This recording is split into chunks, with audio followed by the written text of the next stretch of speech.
Hello, all you wonderful, wonderful, wonderful people.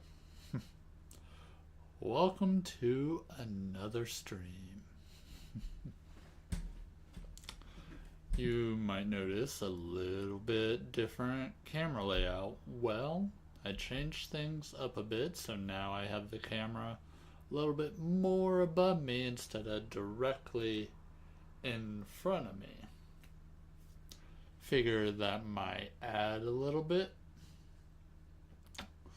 But yeah, first and foremost, let me get the stream link out there.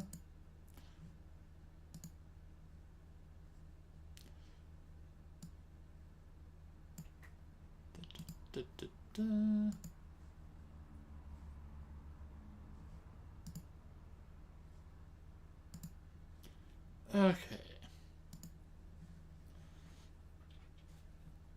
This is my kind of advertising phase of this.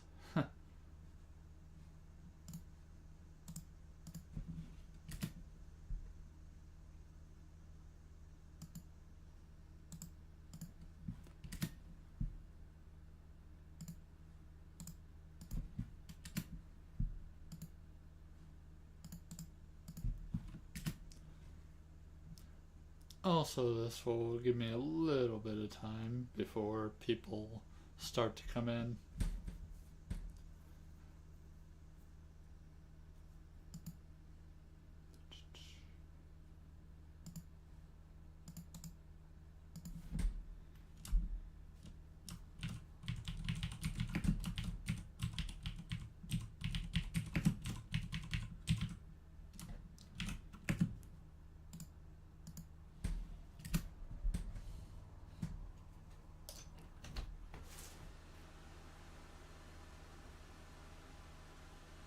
Come on. Now you want in.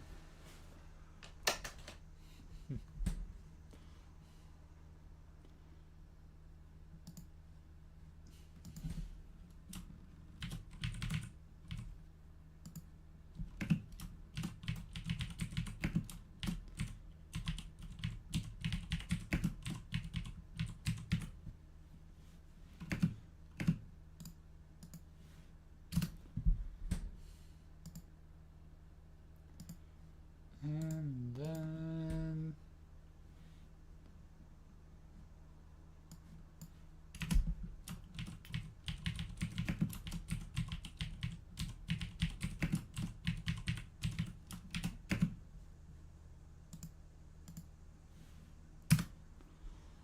okay. You want out.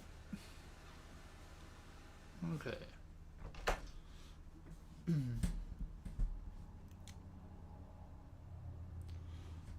But alright, so what we are going to be doing today is we are going to be using Chat GPT to basically make up characters and have Chat GPT write these made up characters and scenarios out and do whatever story me and you guys come up with. This is not gonna be I'm not gonna use anything directly from this other than if I like how specific traits are going, I will probably implement them into some of my main characters when I write their backstory. But this is all purely just for fun and all of that. Yeah. So yeah, that is what we will be doing today.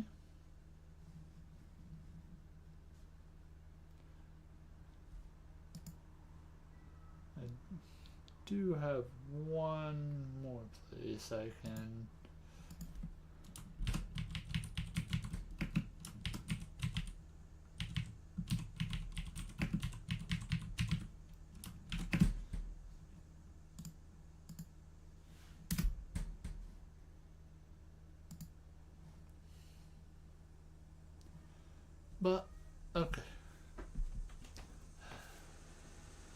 Make up your mind.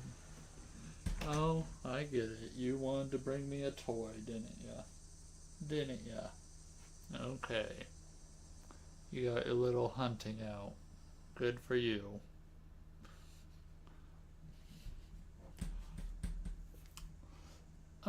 But okay, so let's see. Let me go ahead and bring up the window here. What side? Yeah, we will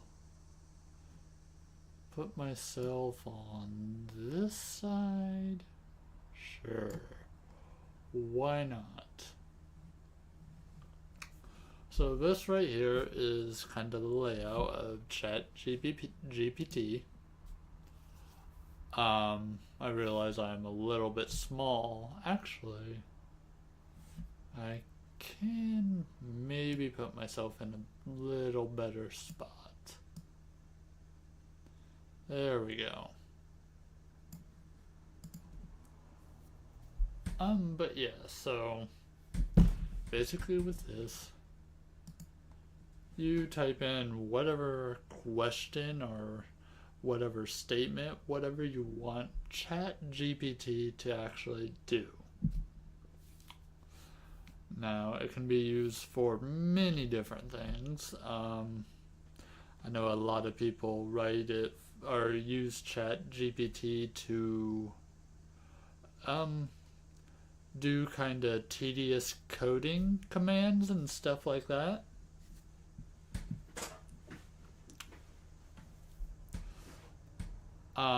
We will not be using it for that. We will be using it to have ChatGPT basically write whatever stories that come to mind from me and you guys.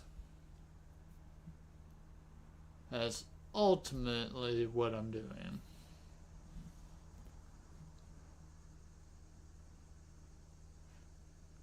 But okay, let's see here.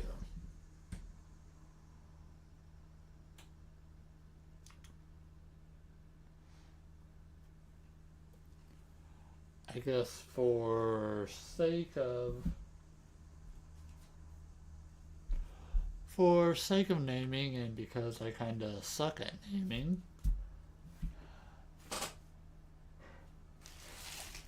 you are just a curious fellow, you know that? You. Yes, you. But yeah, so we're gonna do, let's see.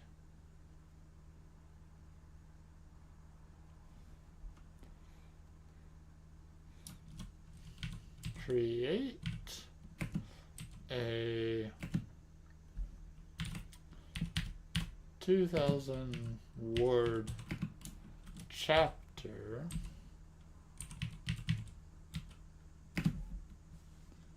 apparently I can't type. That's great. For a backstory of, just for sake of plain and simple names, let's call this character Steve.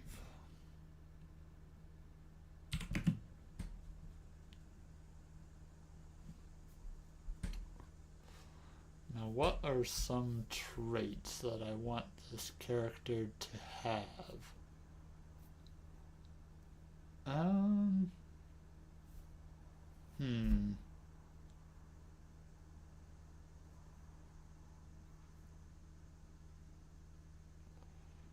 See, what is a certain...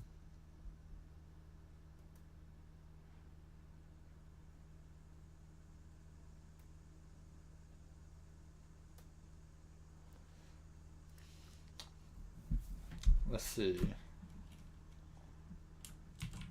Steve grew up in a world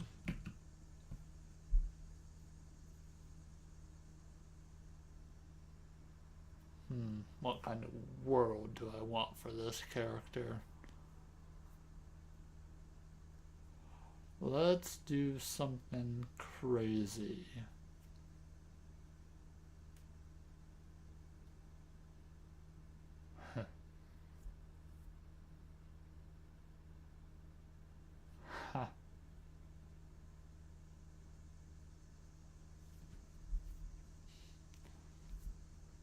Sorry, I just had a thought due to it being named Steve, the Minecraft character.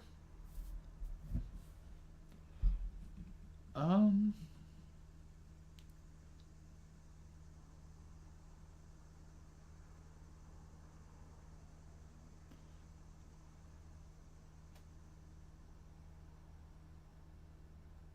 sure. Let's go for this ultimate destruction of a world. Steve grew up in a world where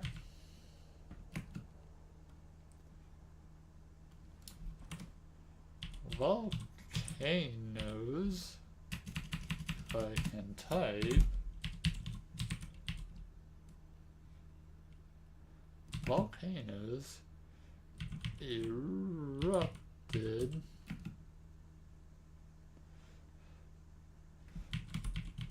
every other day.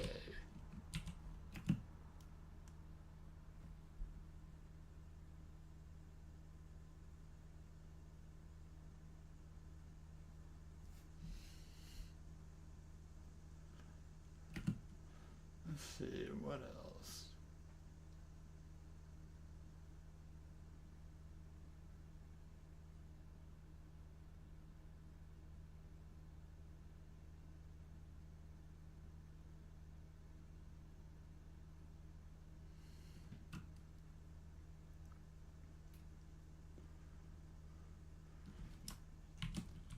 The world has been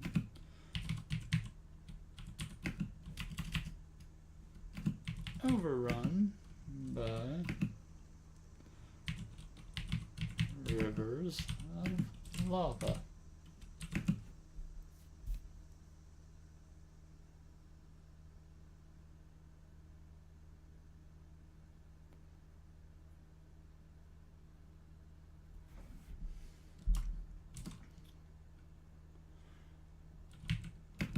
Due to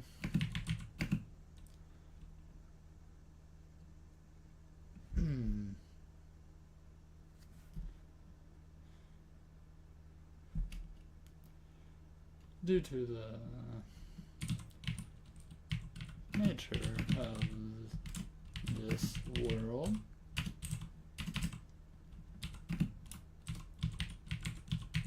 science has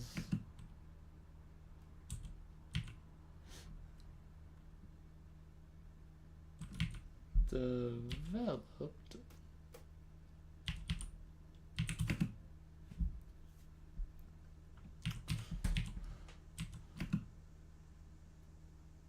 ways to fight against the unbearable heat.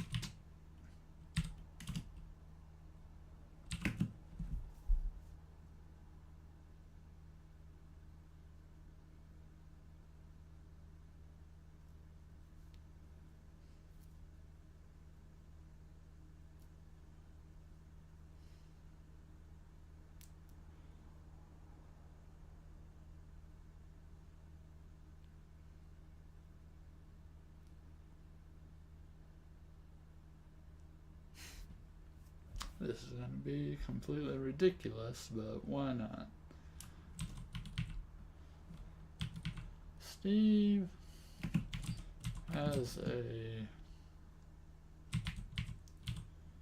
surfer dude personality.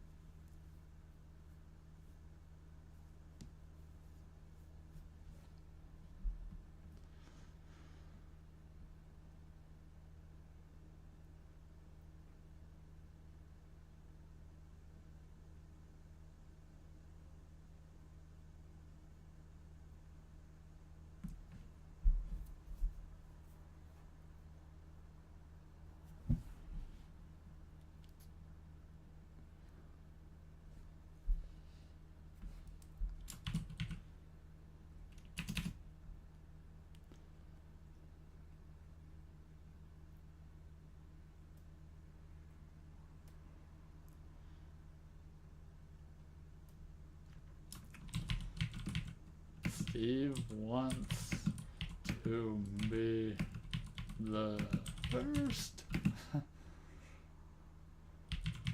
person to ride a wave of,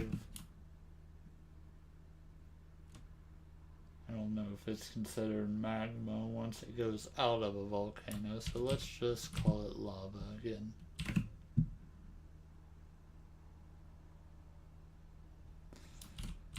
Is this possible? Who knows?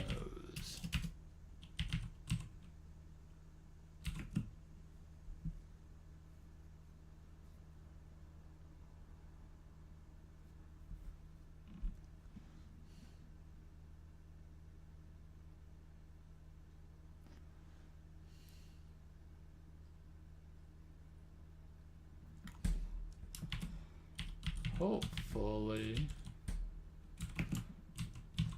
science in this world can provide Steve with the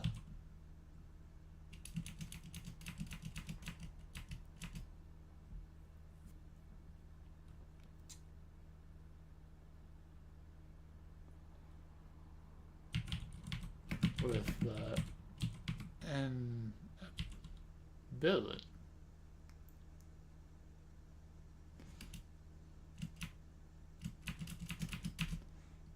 enable Steve with the ability to surf in lava.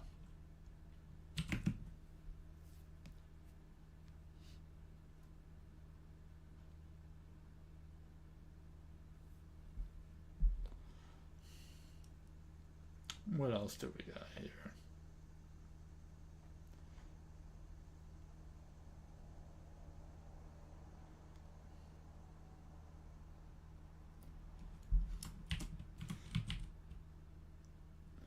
Obviously,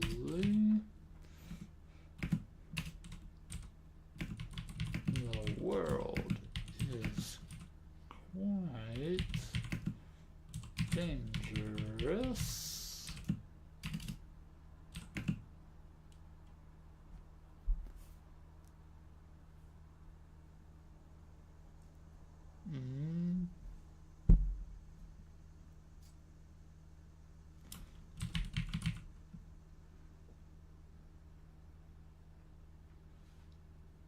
Steve has a lot of heart and passion in what he wants to do.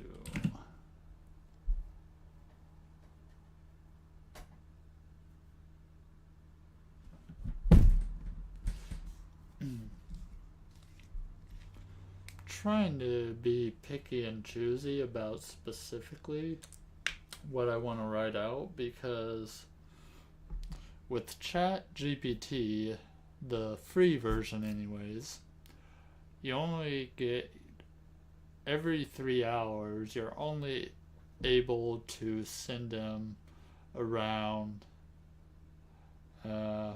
15 or 16 messages, I think, depending.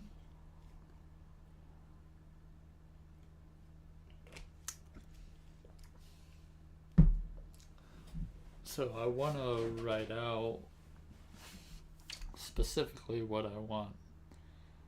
Just things of this specific character.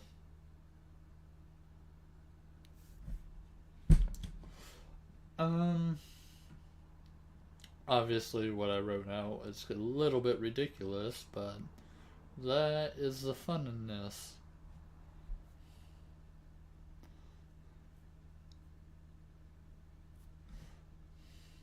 So, let's see.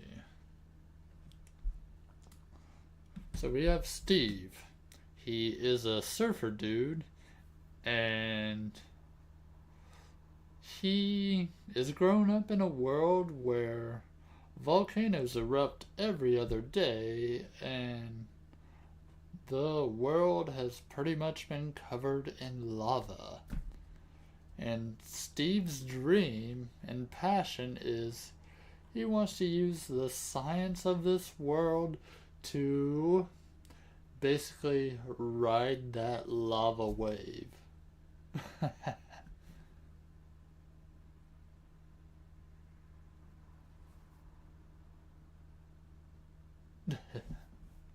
Okay, okay.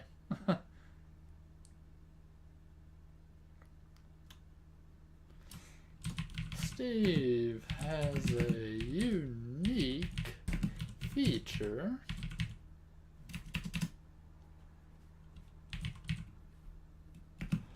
where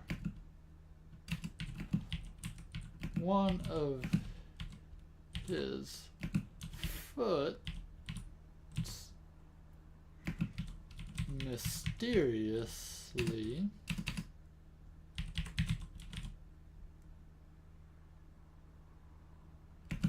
had one extra toe.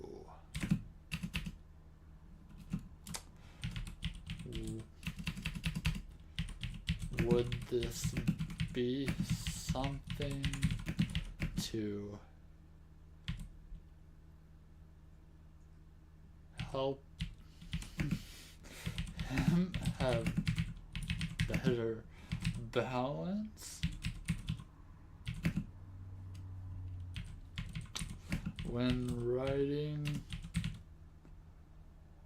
waves?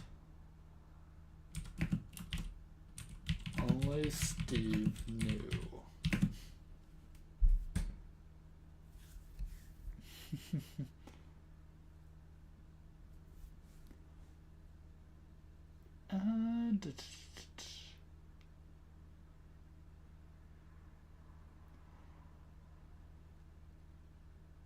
So I think that might do it as far as what I want to put on this one character, just for fun.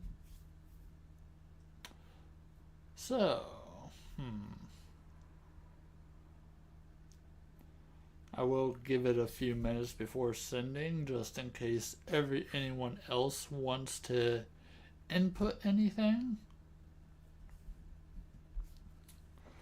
But yeah, so I had full intention on making these very crazy worlds just to see how Chat GPT writes out these kind of crazy like worlds and crazy motivations. See how they write the characters too.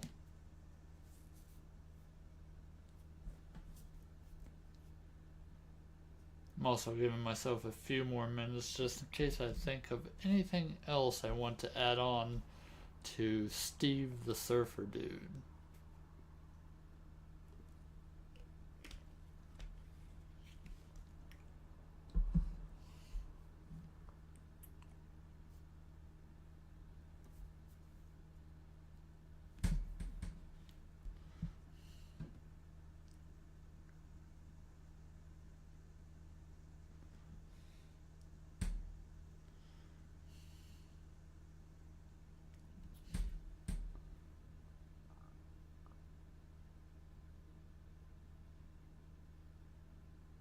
That could be cool.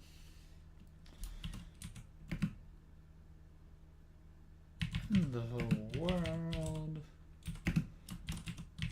part of the science that has been developed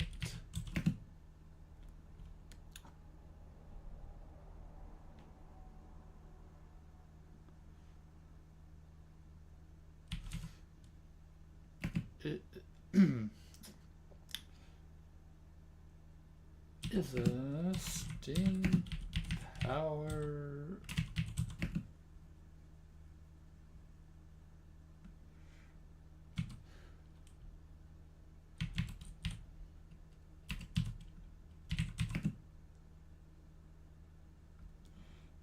particles that run off the lava itself.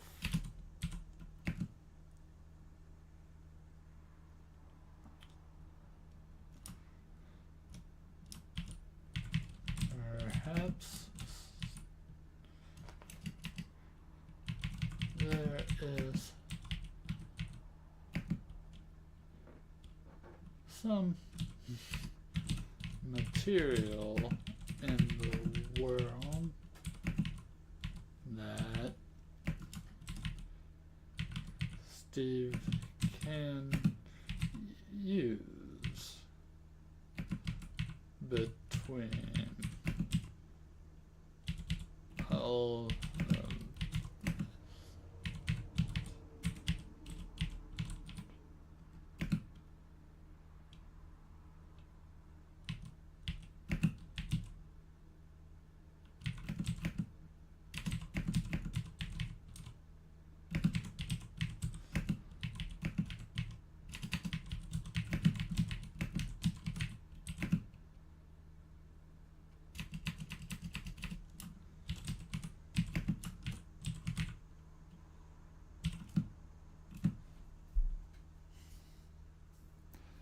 It's going good, Manu.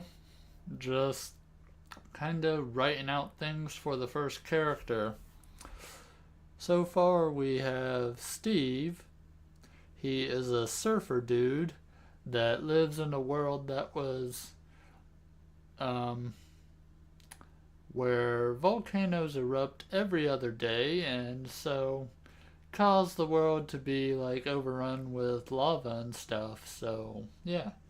And Steve, he has a passion to, he wants to be the one to surf a lava wave. Yeah. Oh, and he has 6 toes on one foot for some reason or another.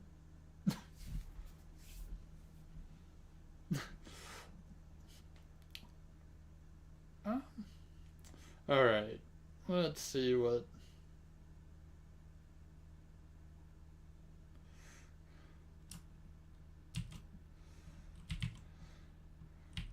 Alright, Chat GPT. I don't know. With that info, what can you write for me? And here we go. Boom. Oh, chat. That's such a normal Chat GPT title. I don't know how well this is actually coming up on the stream, as far as the words, I mean.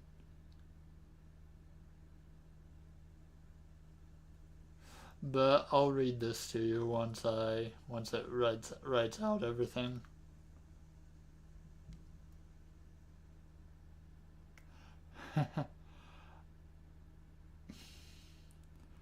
Unfortunately, maybe we can add that somewhere on down the line.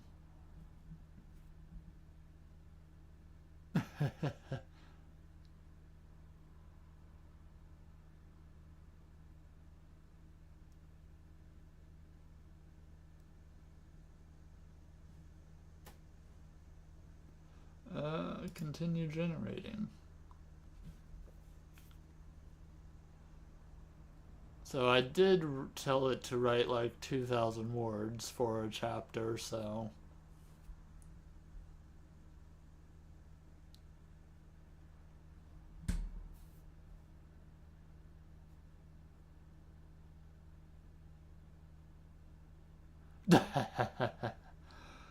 I mean, we will see.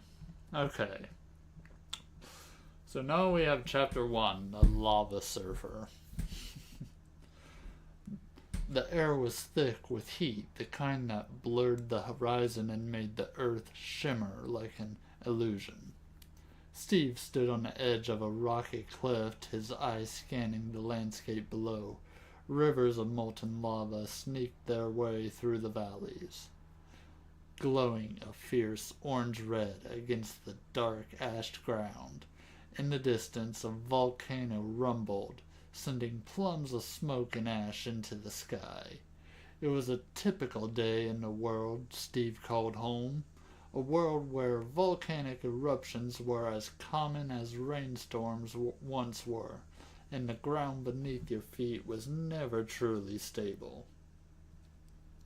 Steve, with his sun-bleached hair and easygoing grin, was the kind of person who thrived in chaos. Most people in this world lived in fear of the next eruption and the ground cracking up and spewing forth rivers of fire, but not Steve. To him, the lava wasn't a threat. It was a challenge, and challenges were meant to be conquered. Just look at it, man, Steve mumbled to himself, his voice carrying a hint of awe. It's like the Earth's giving us the ultimate wave.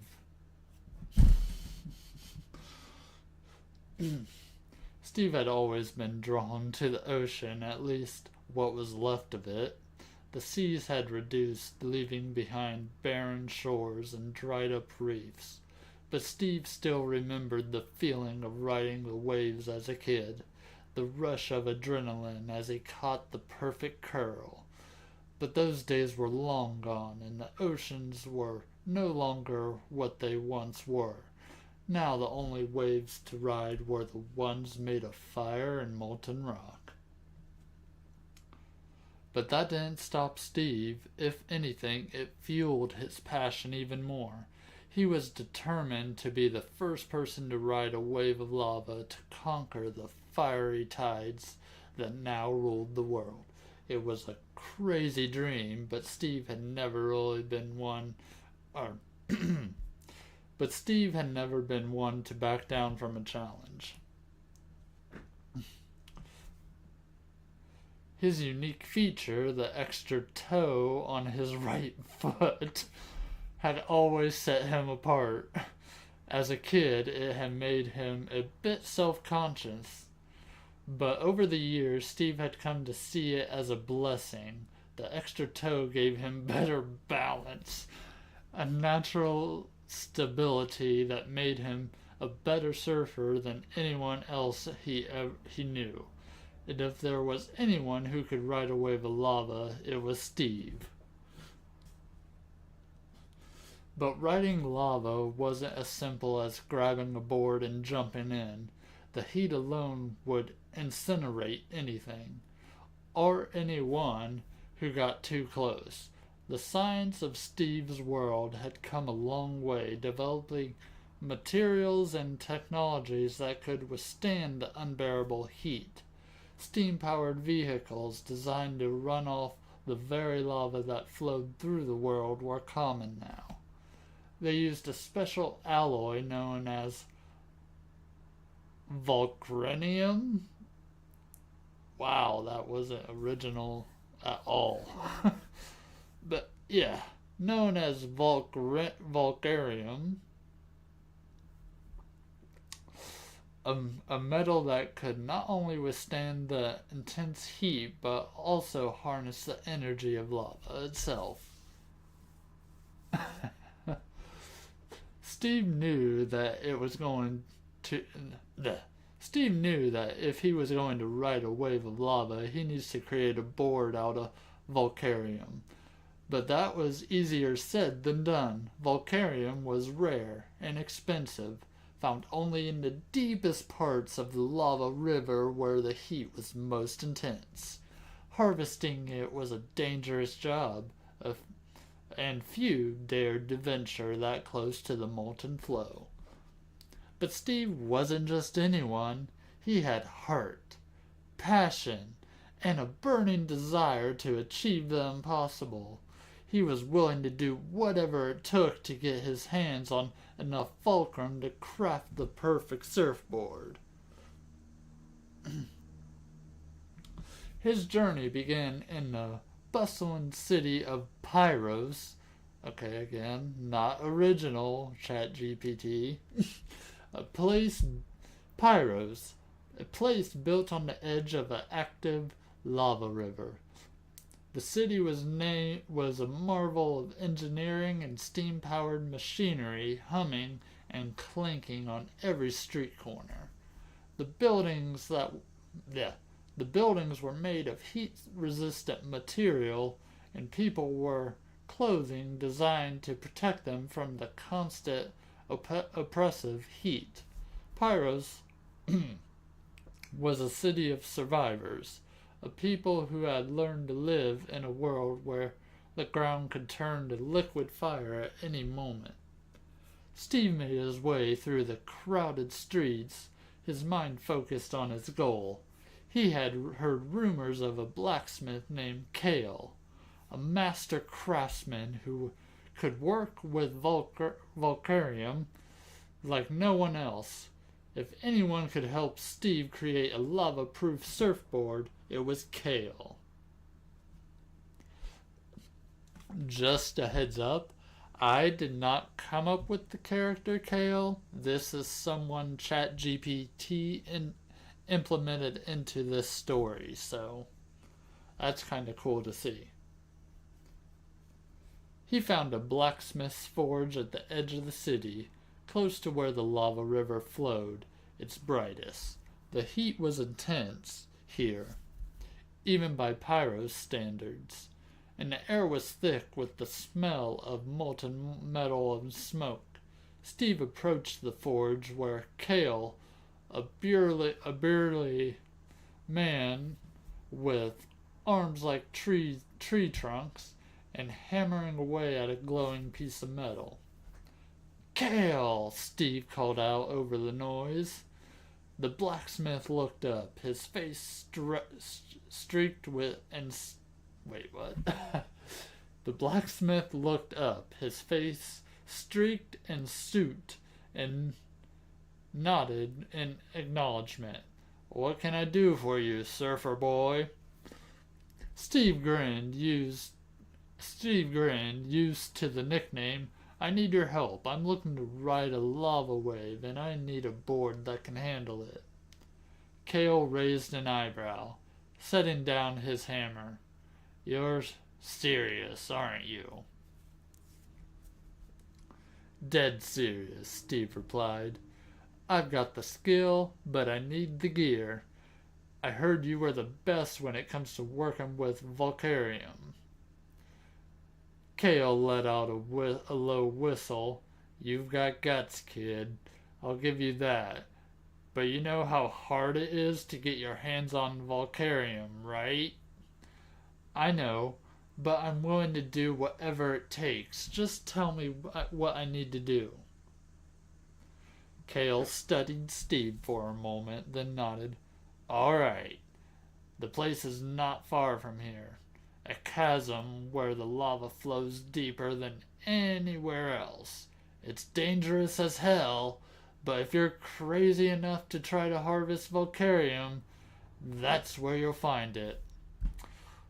All of a sudden, it feels like Steve's back in Minecraft. Okay. My commentary aside, let's hop back into this. Steve's eyes lit up with determination. I'll do it. Just tell me how you get there. Kale gave him directions along with a warning. Be careful, kid. The heat down there is enough to melt steel, and the lava can be unpredictable. One wrong move and you're done for. But Steve was undeterred. He knew the risk, but he also knew that it was his chance to make history. He thanked Kale and set off, his heart pounding in anticipation. The journey to the chasm was treacherous. The ground was unstable, with cracks and fissures I am having trouble with that word. That threatened to open up at any moment. The heat was almost unbearable, even for someone as used to it as Steve, but he pressed down, driven by his desire to achieve the impossible. Right?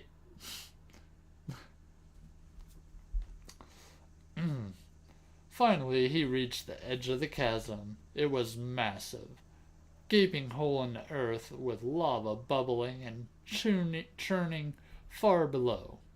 The air was thick with heat, and the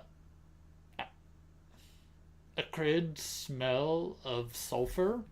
Steve knew that getting down there would be the easy part. Getting back up with enough Volcrum to make a surfboard would be the real challenge. He took a deep breath, steeling himself, and began his descent. The walls of the chasm were jagged and uneven, but Steve moved with the agility of a seasoned climber.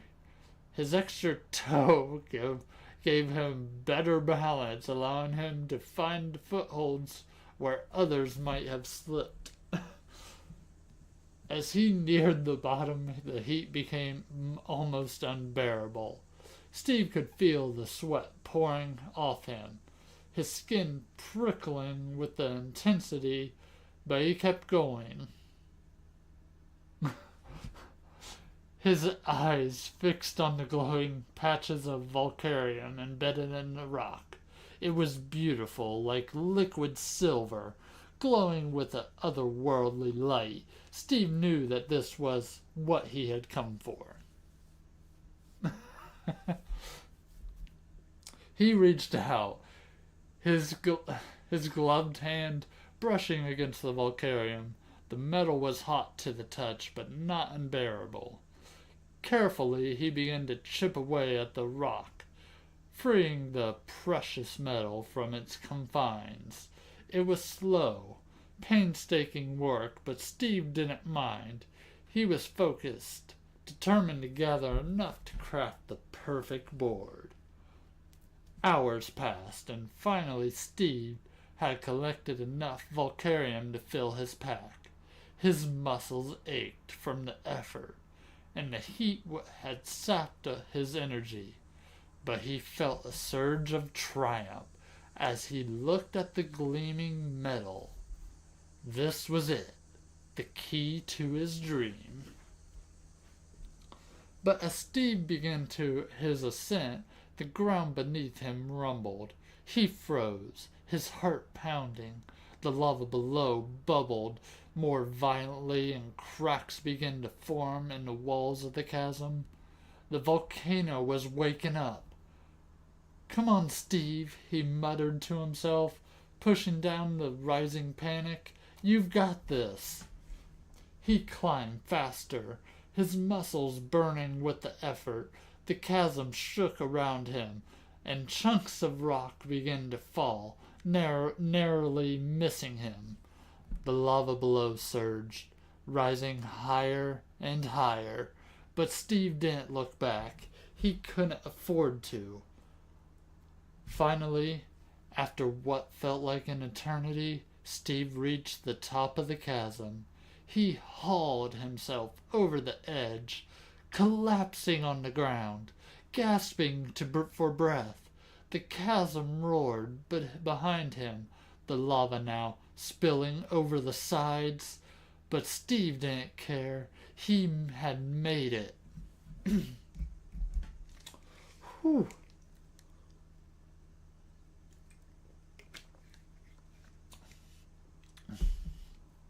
Exhausted but triumphant, Steve got to his feet and began the long trek back to Pyros, sorry. His body ached and his skin was scorched from the heat, but he carried his pack of Volcarium with a sense of pride. He had done it. He had braved the depths of the earth and come back with the key to making his dream a reality. When he returned to Kale's forge, The blacksmith was waiting for him, a look of surprise and respect on his face. "You actually did it," Kale said, his voice filled with admiration. "You got the Valkyrian." Steve grinned, dropping the pack on the ground. "Told you I would." Kale chuckled, shaking his head. "You're something else, kid. Alright, let's get to work. If we're going to make that a board you can ride lava, we're going to need to do this right." Over the next few days, Steve and Kale worked together, forging the Valkyrian into the perfect surfboard. It was a challenging process, requiring precise control over the heat and the metal. But Carl was a master of his craft, and Steve was a quick learner. The board slowly took shape, its surface smooth and gleaming, designed to withstand the intense heat and pressure of the lava.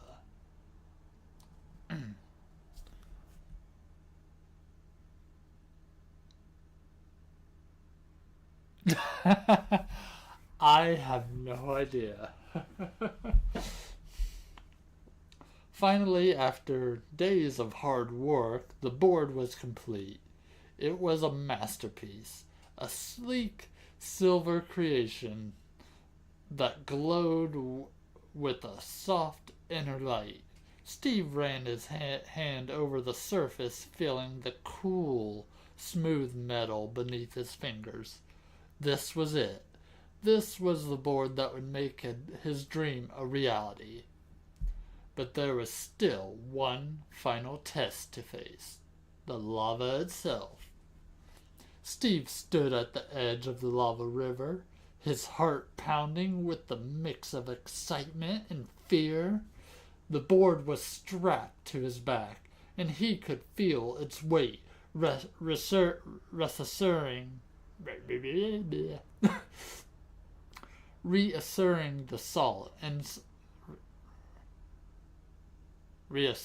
and solid. The lava flowed beneath him, a churning, fiery mess that promised both danger and glory. He took a deep breath, centering himself. This is what he was been working towards, what he had risked everything for. He couldn't turn back now. With a final nod to Kale, he stood, watching from a safe distance. Steve stepped forward. He could feel the heat radiating from the lava, but his suit, made from the same heat-resistant material as the board, kept him protected. Though, on a minor note, I gotta imagine he's probably weighed down a lot if he's wearing a suit made of the same material as the board. Just saying.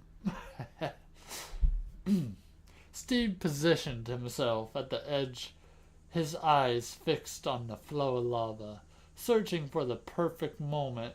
He knew that timing was everything. The lava moved like water, but it was denser, more volatile. One wrong move and he could be swallowed whole.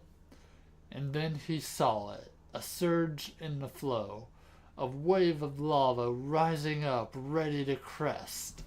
This was it. This was his moment. With a whoop of exhilaration, Steve launched himself forward, the board sliding beneath him as he hit the lava. The heat was intense, almost overwhelming, and the board held steady, cutting through the molten rock with ease. Steve's heart pounded in his chest as he rode the wave, the lava churning beneath him. It was unlike anything he had ever experienced, more intense, more thrilling than any ocean wave. The lava roared around him, but Steve was in control, his extra toe giving him the balance he needed to stay upright. That is important. He curved through the lava, his movements fluid and precise, as if he was born to do this. The wave carried him forward, and for a moment's time seemed to slow. It was just him, the board, and the fiery wave beneath him. The world around him faded away, and all that mattered was the ride. Finally, as the wave began to lose momentum, Steve guided the board to the edge of the lava flow, sliding to stop on solid ground. His heart was still racing.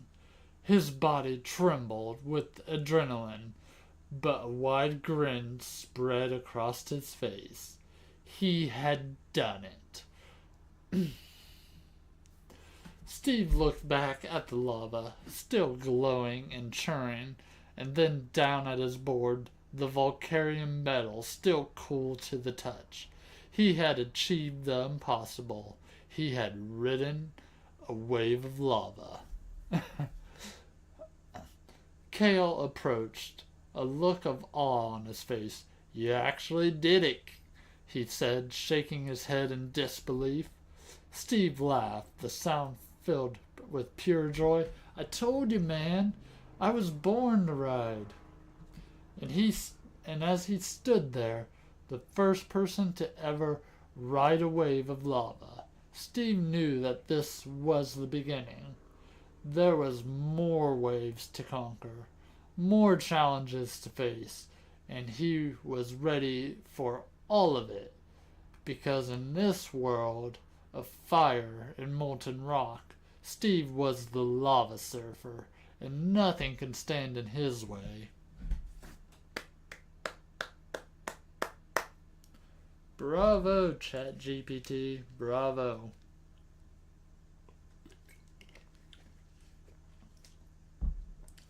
So the plan of this stream is we're going to make 3 other characters completely to their own world, much like this. And then, after that, we are then going to describe a way that all these characters comes together in a completely different world. And then we start to get to see the reaction they have with each other. So that is what we are going to be building up to. But we have to make a second character now.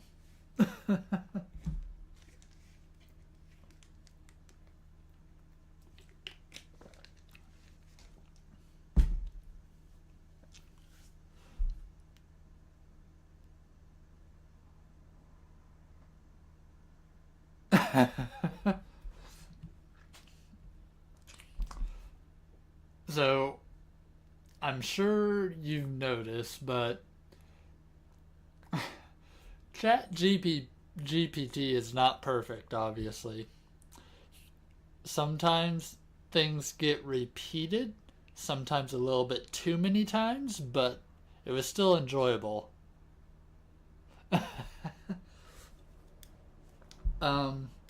We're gonna make a female character this time. You guys have any ideas for a well, not only of the traits for the character, but maybe the world? What kind of world we want to dip our toe into? Okay, yeah, we can do that.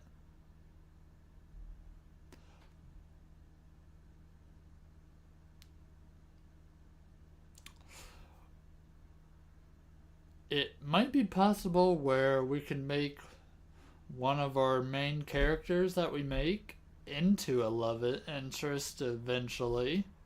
That could be a thing.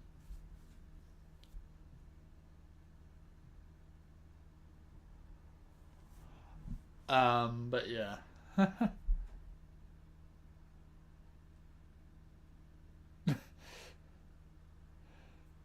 Hey, Forest Fairy. I don't know if you was here for the first story, but we had chapter 1 the lava surfer. His name is Steve. He's a surfer dude with 11 toes.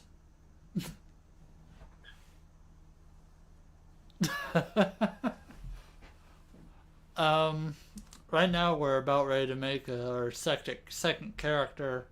I want to make it a female, but I'm also trying to think of a different world we can do.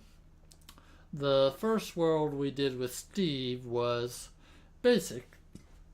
Basically, it was a world where volcanoes erupted very often, and so the world was basically lava was kind of eaten up by this world. So that is the world Steve comes from. So I'm trying to think of what bizarre kind of world we can do for this female person.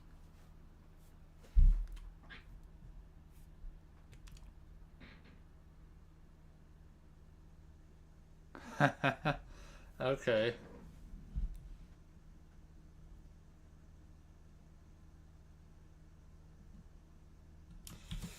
And a world with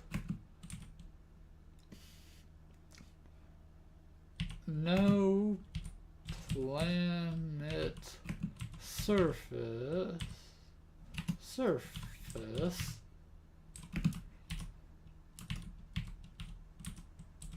think Cloud City of Star Wars. Maybe that's a good example for Chat GPT. Or do you want me to take out the Think Cloud City of Star Wars because it might take too much inspiration from that?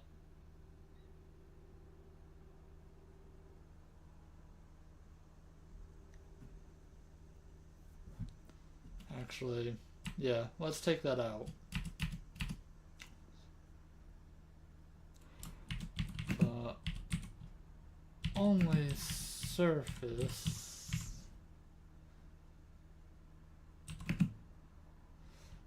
of this world is islands in the sky.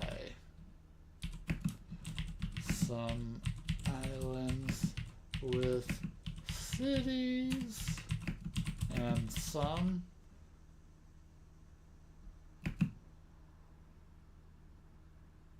are controlled by the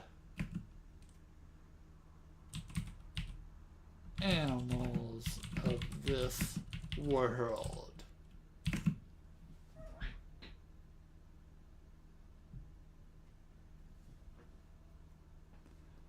I don't know what chat will implement from that, but what I'm thinking is some islands have cities and some islands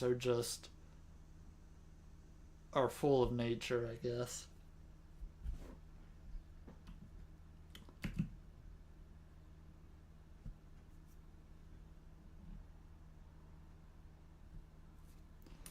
Um, da, da, da, da, da.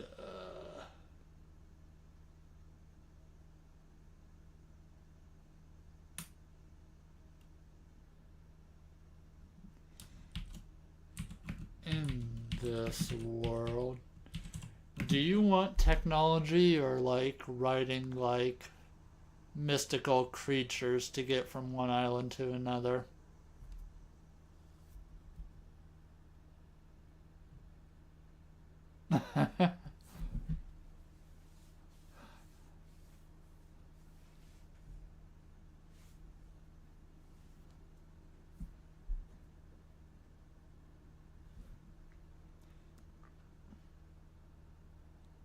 I think mystical creatures would be interesting.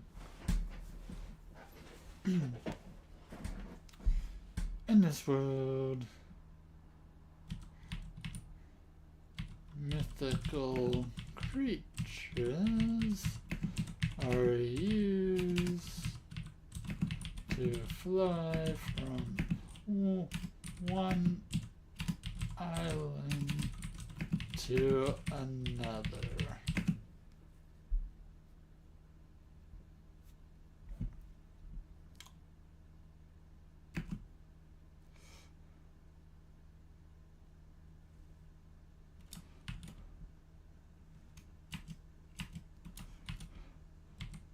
The character I want you to write about is see, we had Steve, so now we can have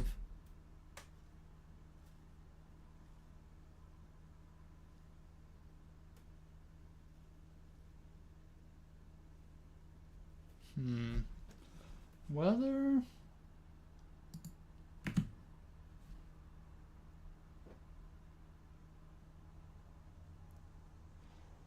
Oh, in this world, random windstorms pop up due to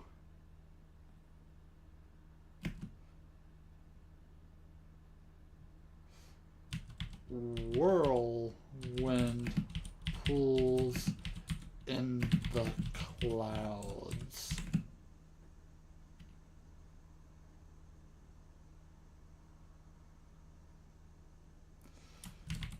Which can then cause rain to snow in an instance.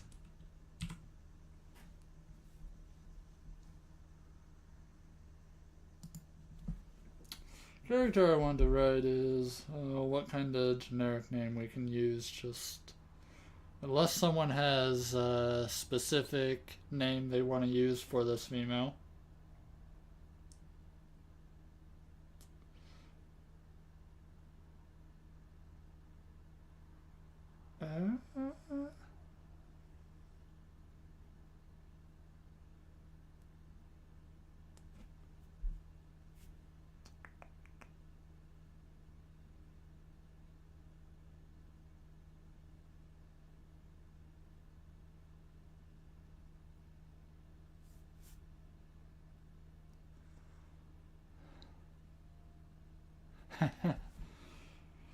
This doesn't have to be anything.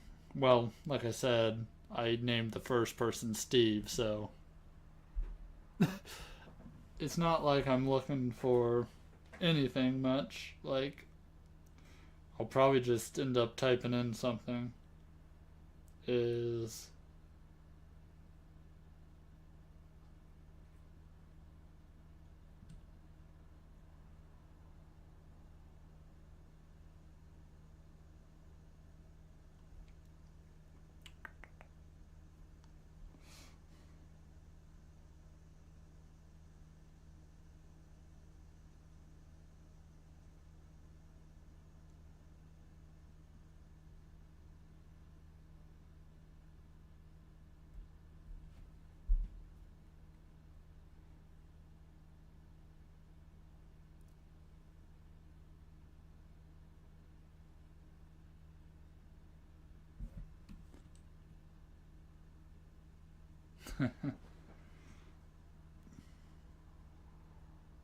so we're just gonna go very simple. We are gonna go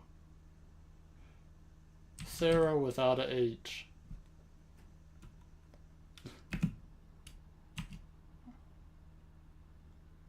Or maybe we should add the H, because that looks a little weird.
that's Star Wars.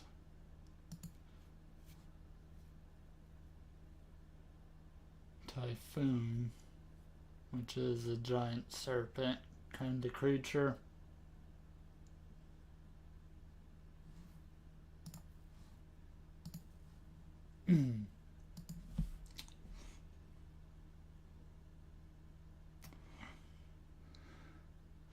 Hey, Chanhan, how's it going?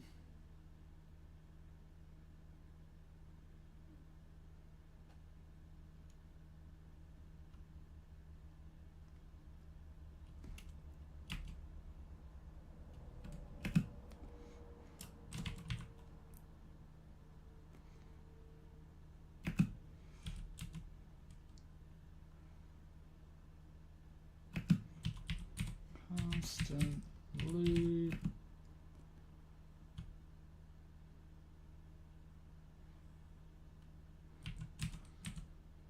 wants to adventure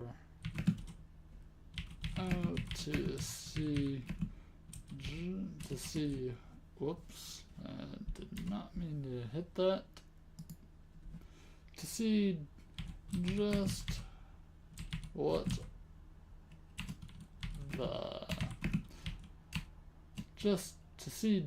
what mysteries the islands hold.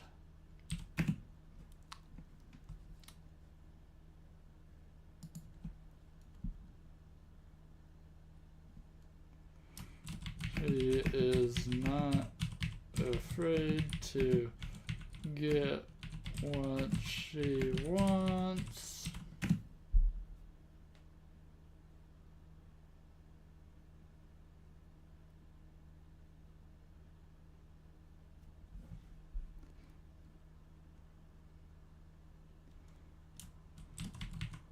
She will find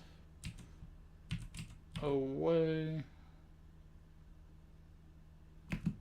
to get or do what she wants, even if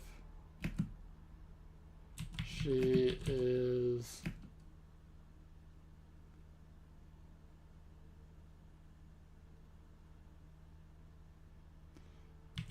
restrained, I guess. I don't know.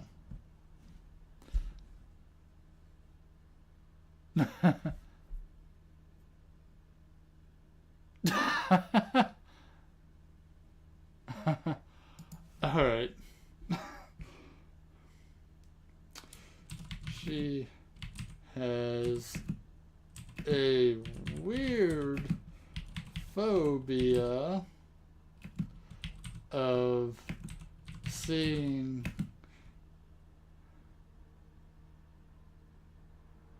six toes, probably due to her having to deal with having 11 total fingers.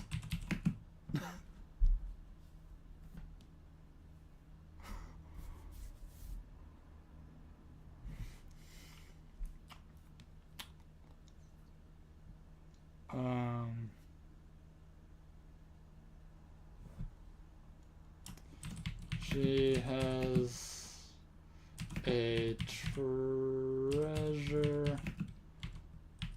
hunting mentality.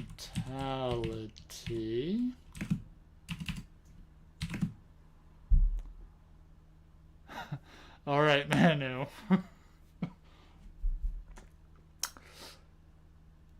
If you want to add anything, Force Fairy, just let me know, and I'll try to get it in before sending it to Chat GPT.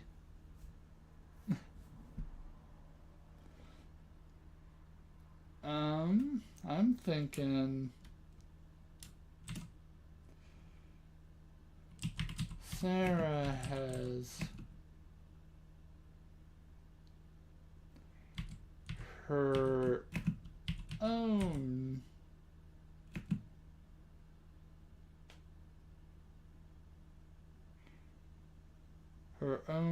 flying partner that she rescued when she and the creature was younger.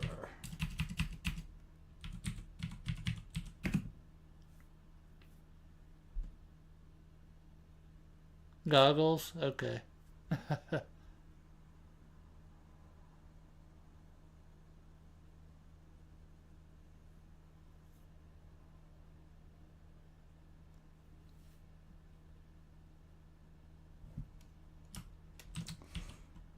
So she and her specific mythical creature has a respect for each other. There we go. Yeah.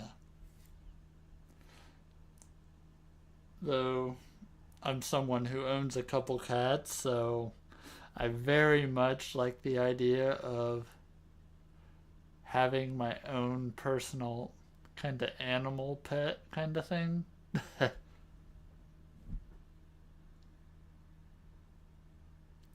Yeah.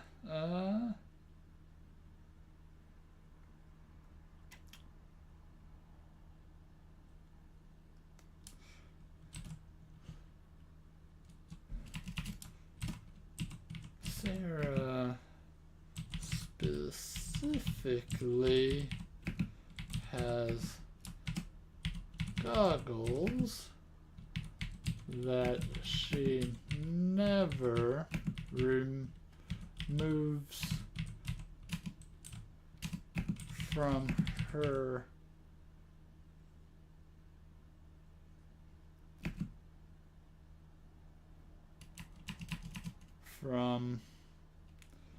herself when they are not on her head or eyes. She wears them like a necklace.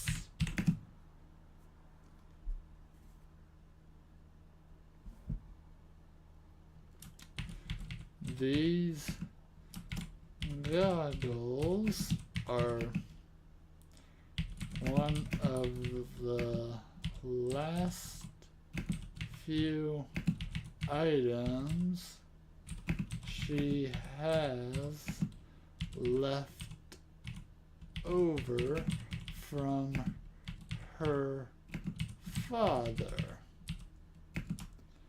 Her father went missing on a treasure hunt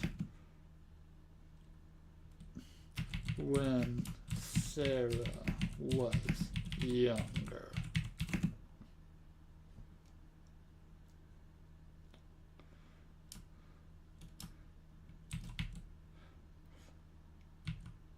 She treasure hunts in hope that someday she will come across her father again.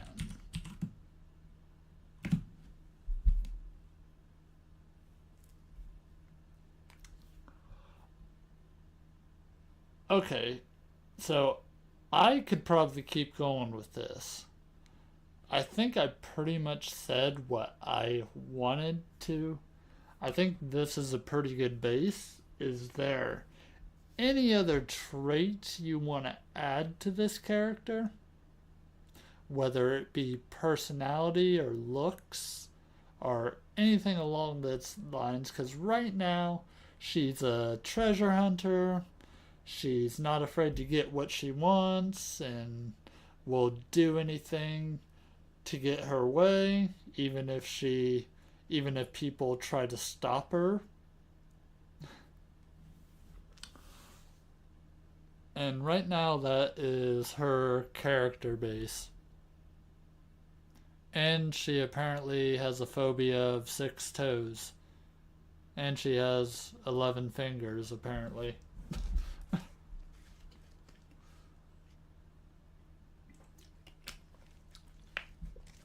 She also has goggles, which is an important item to her.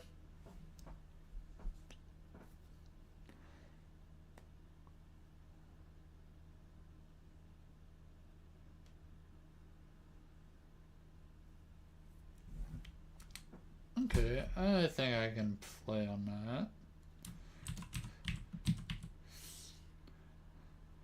Sarah has already traveled to a fair amount of islands over her life.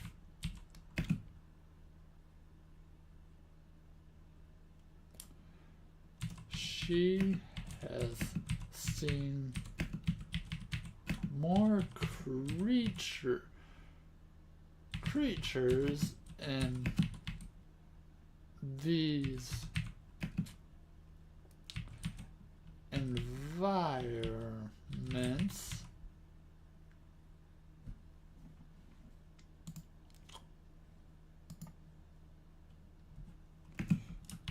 than some people have their whole life.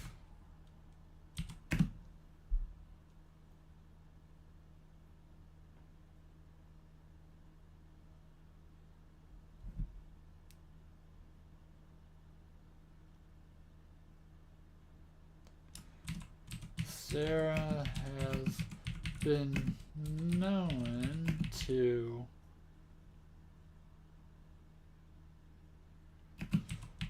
survive on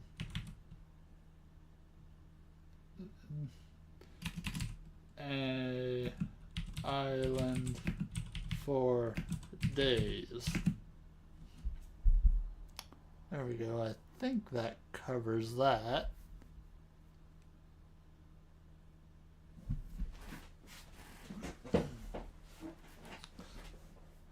Unless you want her to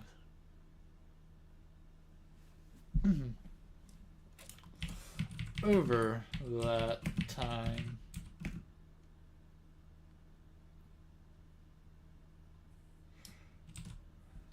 Yeah, I think that covers that. Maybe not specifically bugs and plants, but survival.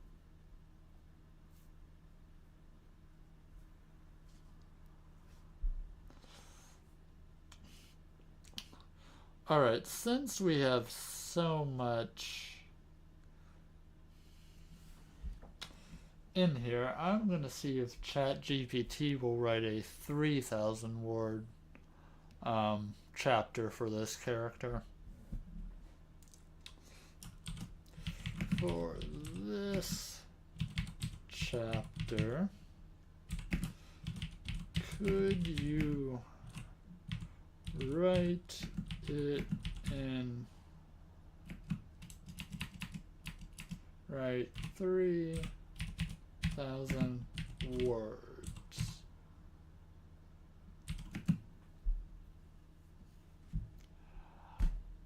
I think this is ready. I will give you guys a couple minutes before I hit send, but just let me know.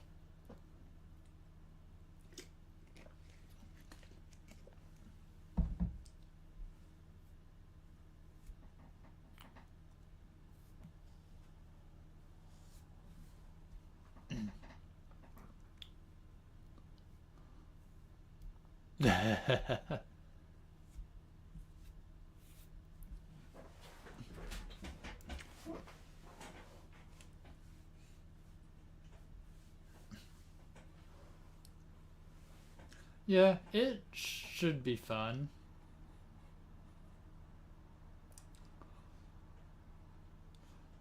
Yeah, after her, I probably plan to do two more characters. Then we'll set up our villain, and then we will multiverse this thing.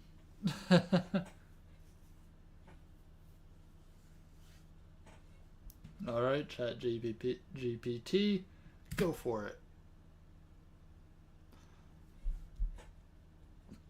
Chapter 1, The Skyward Wanderer.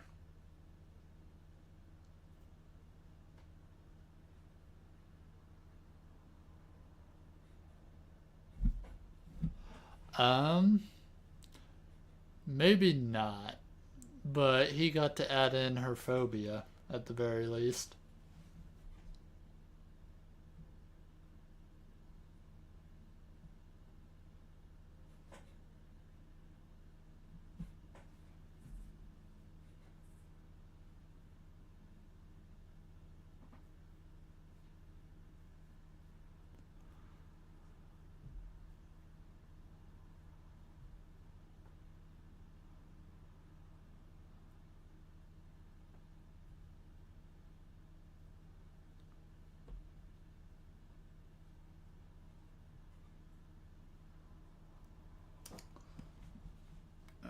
Continue generating.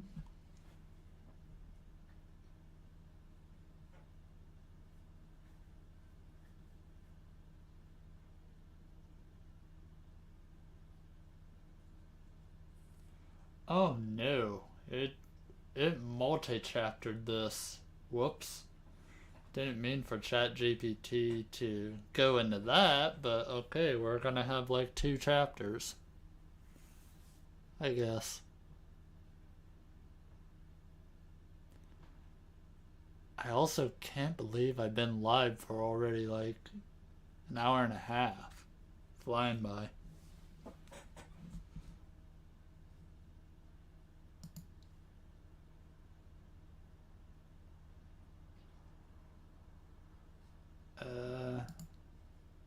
There we go. Kind of stopped there for a second. Alright. Well, I'm not going to let it leave off on she. Come on. Get to your ending.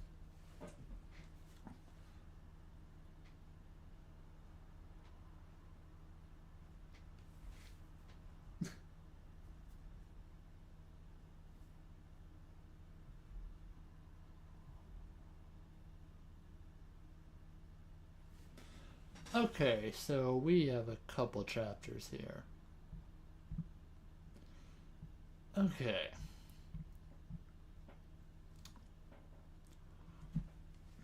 Fortunately, I don't know when Manu will be back, so I'm just gonna start reading and we will go from there. Chapter 1, The Skyward Wanderer. The sky above was a canvas of ever-changing colors, hues of lavender and deep indigo that blended into fiery oranges and crimsons as the sun set. Islands floating lazily among the clouds, some teeming with life and civilization, while others were wild, untamed places, where the echoes of ancient myths still linger. These islands, suspended in the air, were the only surfaces in the world where the concept of solid ground was nothing more than a legend, passed down through stories and songs. On one such island, a young woman named Sarah stood on the edge of the cliff, her boots firmly planted on the rocky terrain as she gazed out at the horizon. Her heart raced with anticipation as it always did before a new adventure. The wind tugged at her short, fiery hair, and she adjusted the goggles perched on her head, with their weathered leather straps a constant reminder of the father she had lost so many years ago. She'd never let those goggles stray far from her, not even for a moment. When they were shielding her eyes from the harsh winds in the sky, they rested against her chest, hanging from the leather cord like a treasured amulet.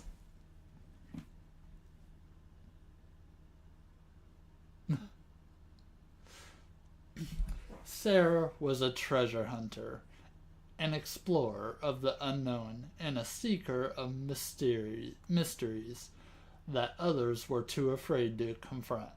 She had traveled to countless islands, each with its own secrets, its one hidden dangers. Some islands were home to bustling cities where people lived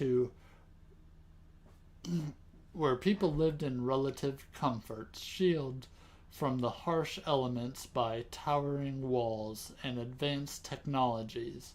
But those islands didn't interest Sarah.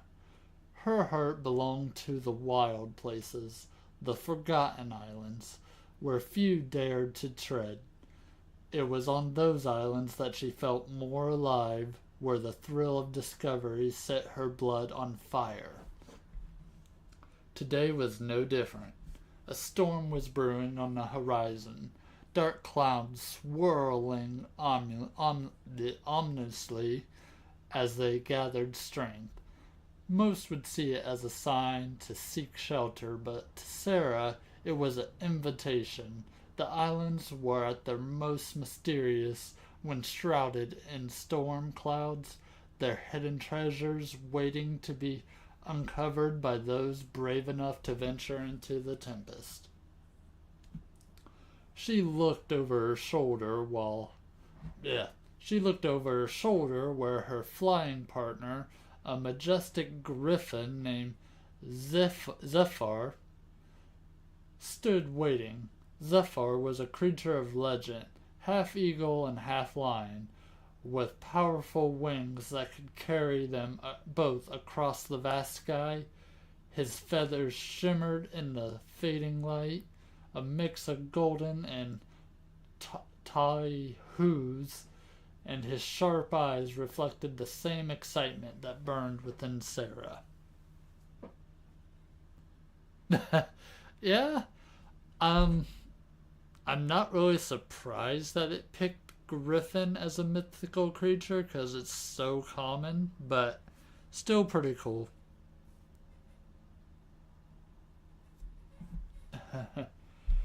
They had been together for so long as Sarah could remember. She had rescued him when they were both younger after finding him injured and alone on a remote island. It hadn't been easy nursing a wild creature like Zephyr back to health, but Sarah had always been stubborn. She had a way of getting what she wanted no matter the odds, and she had wanted Zephyr to survive.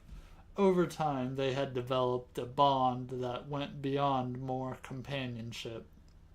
They understood each other in a way that words couldn't capture, a mature respect forged through countless adventures.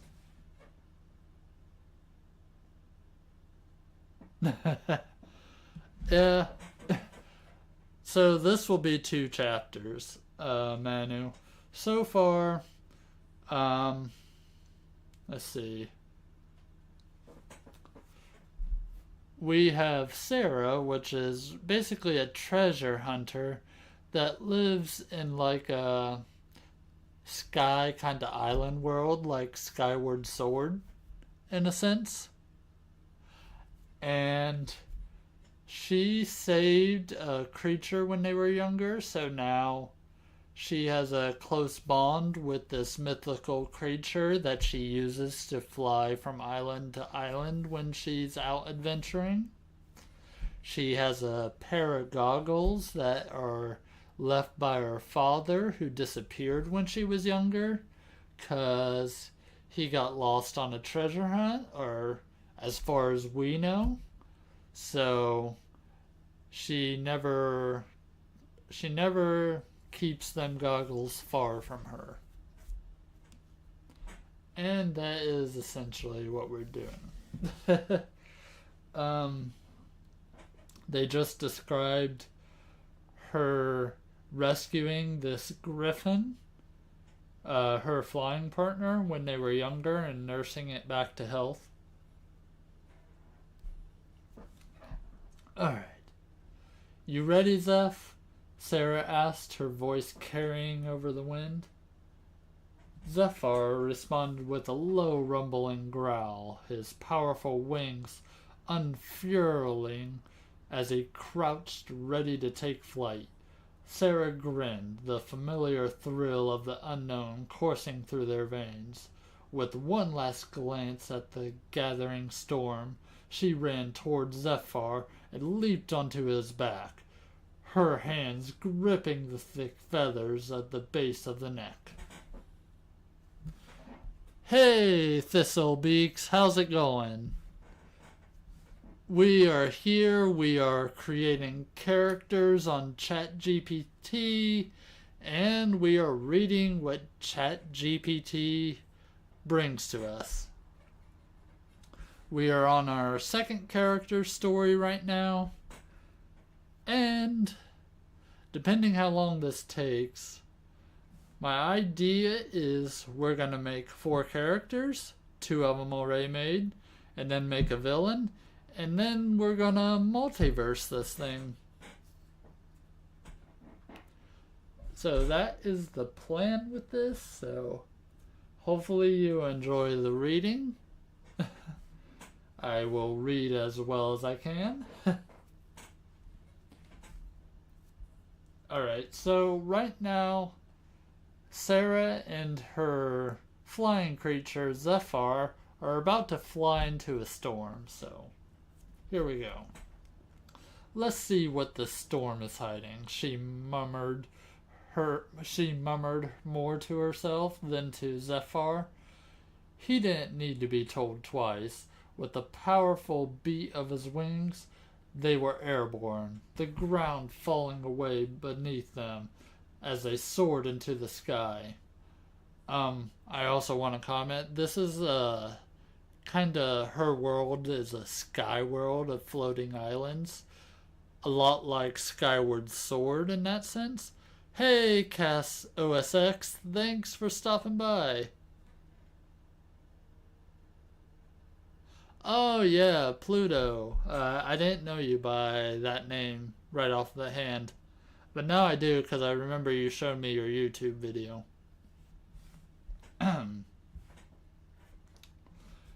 The air was cooler up here. The wind was more biting as they climbed higher. Sarah squinted against the gust, her goggles now securely over her eyes, their lenses tinted to protect her vision from the sun's glare. The world below grew smaller, the island shrinking to mere dots in the sea of clouds, but Sarah's focus was on the storm ahead, the dark mass of swirling clouds that promised danger and discovery in equal measure. As they approached, the winds grew stronger, buffeting Zephyr's wings and causing him to bank sharply to one side. Sarah leaned into the movement, her body intensively adjusting to the shift in balance. This was nothing new for them. They had flown through countless storms together, each one more ferocious than the last. But there was something different about this one, something that set Sarah's instincts on edge.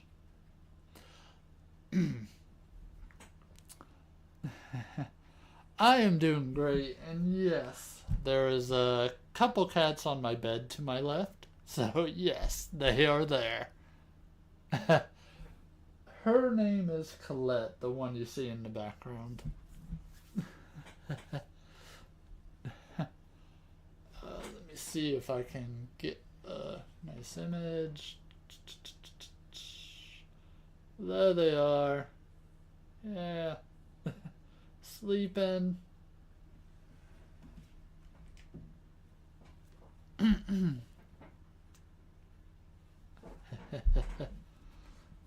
But yeah, I'm just what I'm doing on this stream. We are curating characters for Chat GPT to write a story.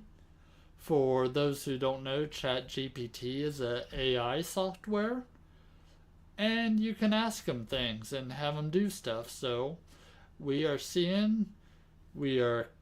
coming together with making ideas for these characters, and then Chat GPT is creating these stories for us.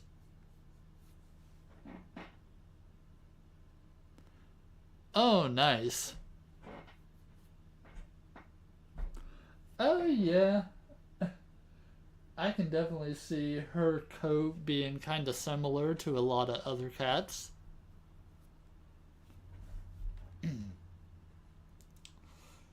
As they approach, the winds grew strong. Okay, I did read that part. But we ended off. Sarah's instincts is on edge as they're flying through the storm. The first drop of rain begins to fall, cold and stinging against her skin. Within moments, the rain turned to sleet, the temperatures plummeting as they flew deeper into the heart of the storm. Zephyr's powerful wings beat steadily, cutting through the turbulent air with precise ease. But Sarah could sense his unease. The storm was stronger than they had anticipated, its winds unpredictable and fierce. Then, without warning, the sleet turned into snow, thick flakes swirling around them. In a blinding whiteout, Sarah tightened her grip on Zephyr's feathers, her heart racing. This wasn't normal. Weather in this world was volatile, yes, but such rapid changes were rare, even in the most chaotic of storms. Hang on, Zeph, she shouted over the howling wind, though she knew he could barely hear her. They needed to find shelter and fast.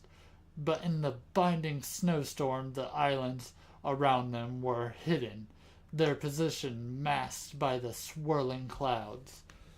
Zephyr let out a sharp cry, his wings straining against the wind as he struggled to maintain their altitude. Sarah scanned the skies, her eyes narrowed behind her goggles as she searched for any sign of solid ground. Finally, through the thick snow, she spotted it, a shadow in the clouds, the outline of an island just barely visible. As they neared the island came into focus, a rugged forested place, its trees swaying wildly in the wind. It wasn't large, but it was shelter, and that was all that mattered. Zephyr circled the island once, then descended, his talons outstretched as he landed with a soft thud on the rocky ground. Sarah slid off his back, her boots crunching on the snow-covered ground as she landed beside him. The storm raged on around them, but the trees provided some protection from the worst of the wind. Sarah patted Zephyr's side, her breath visible in the cold air. "Great job, Zeph," she said, her voice breathless from the adrenaline of the flight.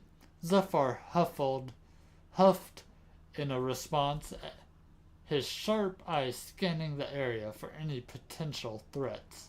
Sarah knew he was on edge, and she was.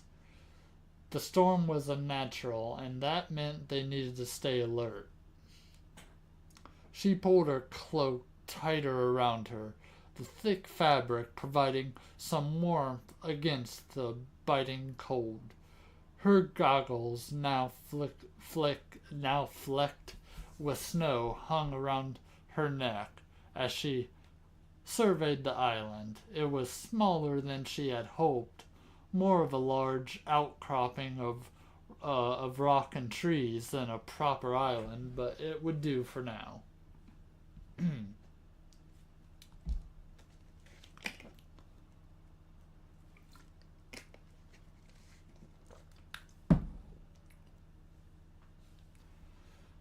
Sarah's thoughts drifted to her father, as they often did in moments like these.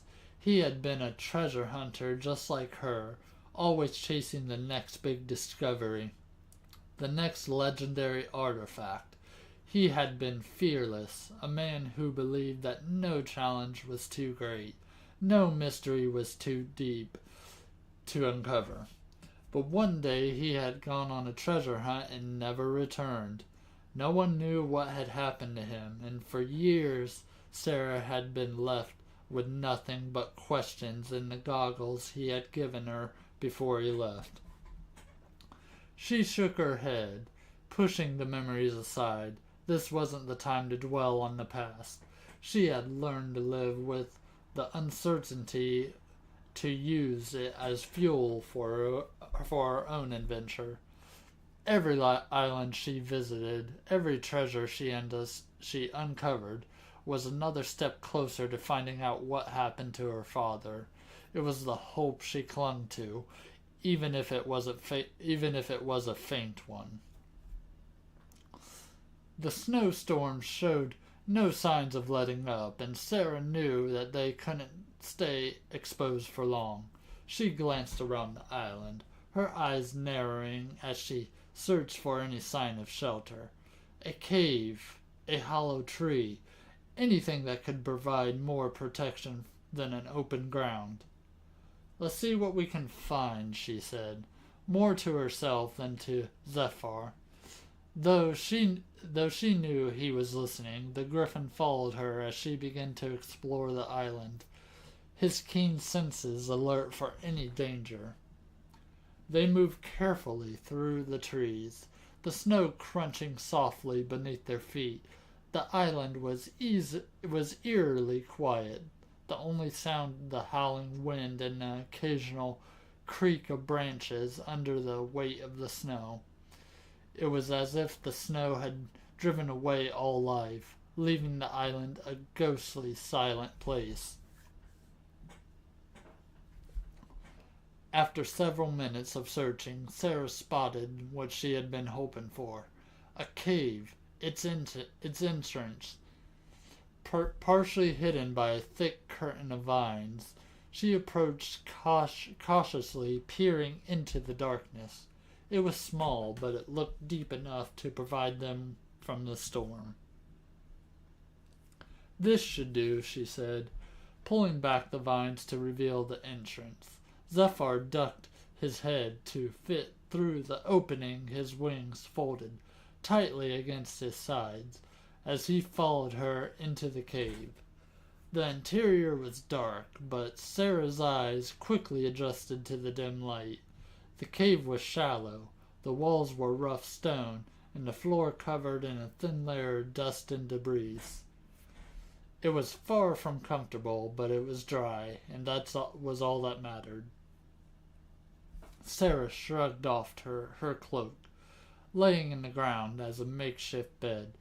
Zephyr settled down beside her, his body providing warmth from the chilly cave. She leaned back against the wall, her thoughts once again drifting to her father. As she reached for her goggles around her neck, she couldn't help but wonder what he would think if he could see her now. Would he be proud of her for following in his footsteps, or would he be worried knowing the danger she faced every day? "Where did you go, Dad?" she whispered, her voice barely audible over the howling wind outside. The goggles were cool in her hands, their worn leather straps a reminder of the man who had given them to her. She closed her eyes, her fingers tracing the familiar contours of the lenses. The storm raged on outside, but inside the cave it was quiet. Sarah's mind wandered, thoughts of the treasure hunts and lost civilizations mixing with memories of her father. She had always believed that one day she would find him, that she would uncover the mystery of the disappearance, but as the years passed, that hope had started to fade, replaced by the growing sense of doubt. She was chasing a ghost. Was her father even still alive?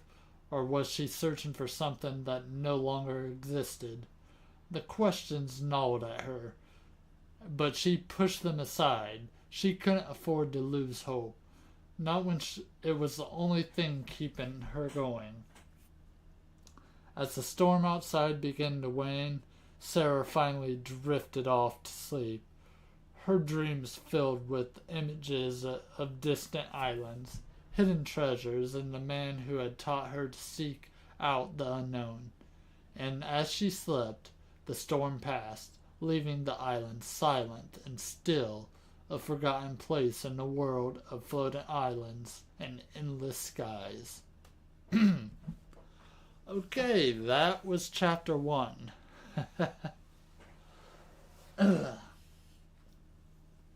Take a second to breathe.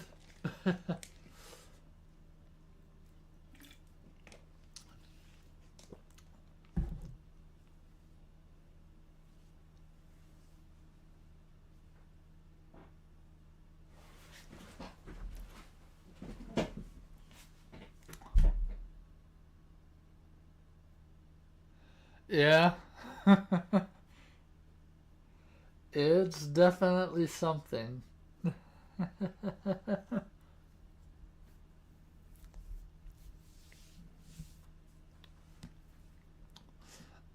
Yeah. I know some people they do publish books written by AI. That's not really something I want to do though. Like, as much as I would like to just bring these stories that we're reading right now into book form, it wouldn't be right.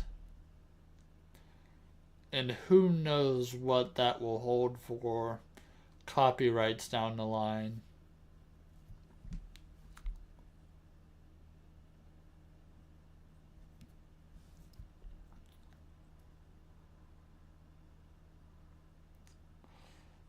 This is more along the lines of just intentions to just get some ideas that might stick with me when I develop my own characters. See what I really like from these stories that they write.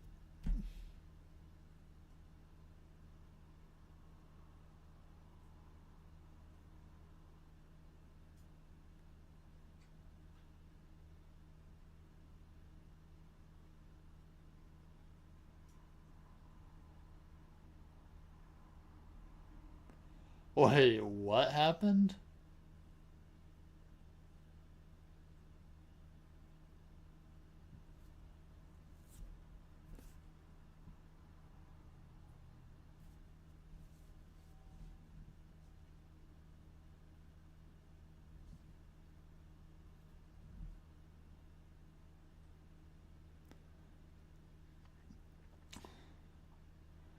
Did AI write something that caused someone to try to eat a mushroom or something, or what?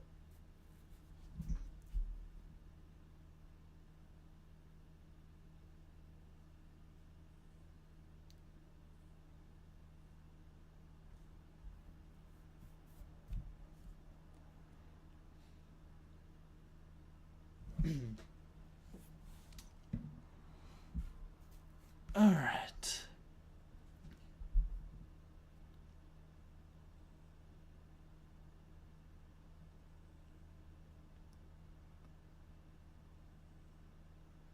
Oh, well, that's awful.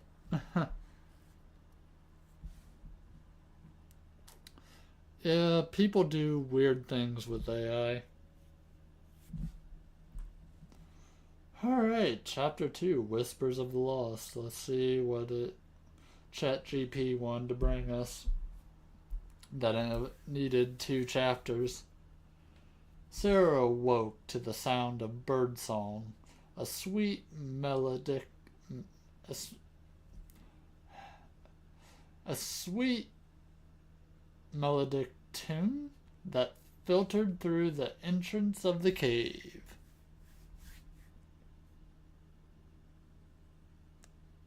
Oh wow. The storm had passed, leaving the island bathed in the soft light of dawn. The snow had melted away, revealing a lush greenery beneath the air. Beneath, and the air was fresh and cool, with no trace of the previous night's chaos. She stretched her muscles, stiff from sleeping on the hard ground. Zephyr was already awake, his sharp eyes scanning the cave entrance for any signs of danger. Sarah smiled at him, giving him a gentle pat on the side as she stood up. "Looks like we made it through the night," she said, her voice still a little hoarse from sleep. Zephyr huffed in response. His ears twitched as he listened to the sounds of the island. They stepped out of the cave. Blinking in the bright morning light, the island was transformed. The trees and plants glistened with dew, their leaves a vibrant green. The air was filled with the scent of blooming flowers, and the ground beneath their feet was soft and damp. Sarah took a deep breath, feeling a sense of peace settle over her. This is why she loved the wild islands, the places untouched by civilization. There was raw beauty here, a sense of mystery and a wonder they called out to her, beckoning her to explore further. She and Zephyr made their way to the edge of the island where they could get a better view of the surrounding sky. The storm had cleared, leaving the sky a brilliant blue dotted with a few lingering with a few lingering clouds in the distance. She could see other islands, their outlines faint against the horizon. "Let's see what we got here," Sarah murmured, pulling out a small battered notebook from her pack. It was filled with notes and sketches, maps of the islands she had visited, and records of the treasures she had found. But there was one page in particular that she always returned to, a map of the islands her father had last visited before he disappeared. She opened the notebook to that page, her eyes tracing the lines of the map. There were dozens of islands marked, each one a possible location where her father might have gone. But so far her searches had turned up nothing. No clues, no signs of where he had gone, or what might have had happened to him. But she refused to give up. Her father had taught her to be persistent, to never stop searching for the truth, and she knew that somewhere out there, in the vast, endless sky, the answers were waiting for her. As she studied the map, something caught her eye, a small mark she had made months ago on an island she had yet to visit. It was a remote place, far from the usual trade routes, and she had marked it as a possible location where her father might have gone. But she had been delayed, caught up in other adventures, and had never gotten around to exploring it. "Looks like we have a new destination, Zeph," she said, closing the notebook and tucking it back into her pack. Zephyr tilted his head, his sharp eyes watching her closely. He could sense the excitement in her voice, the thrill of a new adventure. Sarah strapped her back to her pack. Wow, that was awful. Sarah strapped her pack to her back and climbed onto Zephyr's back, her hands gripping the familiar feathers at the back of the neck. The sky the sky stretched out before them, an endless expanse of possibilities, and somewhere out there she was sure lay the key to the mystery she had been chasing for so long. "Let's go," she said, her voice filled with determination, with the powerful beat of the wings. Zephyr launched them into the air, the island falling away beneath them as they soared into the sky. The island they were leading to was far to the north, beyond the known trade routes and the territories of the sky cities. It was a place few had ventured to, its location marked only on the oldest of maps. The journey would take them several days, and the skies they would cross were known for their treacherous weather and dangerous creatures. But Sarah wasn't afraid. She had faced worse, and she had Zephyr by her side. Together they were unstoppable. As they flew, the sky gradually changed, the bright blue giving way to the darker, stormier hues. The air grew colder, the wind stronger, and they left the familiar territory behind and entered the unknown. They flew for hours, the landscape below them shifting from lush forests to barren rocky islands.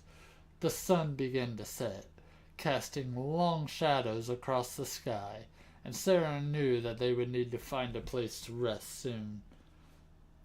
Just as she was about to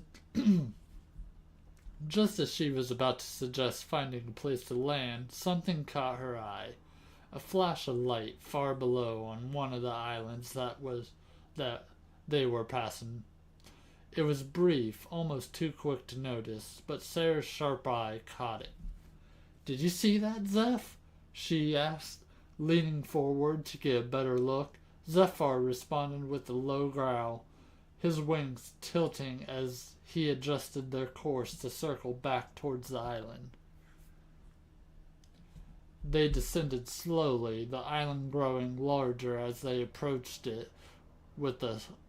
As they approached, it was a small rocky place, covered in dense forest. But there was something else. Hidden among the trees, she could just make out the outline of a structure, a building of some sort, partially obscured by the foliage. Sarah's heart quickened. Could this be it? Could this be the clue she had been searching for? They landed softly on the edge of the forest, Zephyr's talons sinking into the soft earth. Sarah slid off his back, her eyes fixed on the distant structure. It was old, ancient even, its stone walls covered in moss and vines, but it was unmistakably man-made, and that meant someone had been here before. "Stay here, Zeph," she said, patting the griffin's side. He laid out a soft, worried growl, but he obeyed, settling down on the ground as Sarah moved cautiously towards the building. The forest was thick, the undergrowth tangled and overgrown. The forest was thick, the undergrowth tangled and overgrown, but Sarah moved through it with ease. She had spent most of her life in places like this, navigating the wilds with a treasure hunter's instinct. The air was cool and damp, the scent of earth and moss filling her nostrils as she pushed through the foliage. As she approached the structure, she could see it more clearly. A small stone temple, its walls weathered by time. It was purely collapsed. It was partially collapsed. The roof caved in on one side, crumbling into rubble. But it was still standing, a testament to the people who had built it long ago. Sarah's breath caught in her throat as she stepped inside. The interior was dark. The only light coming from the cracks in the walls was the sun filtered through. The air was thick with dust, and the floor was littered with debris. But there, in the center of the room, was something that made Sarah's heart skip a beat.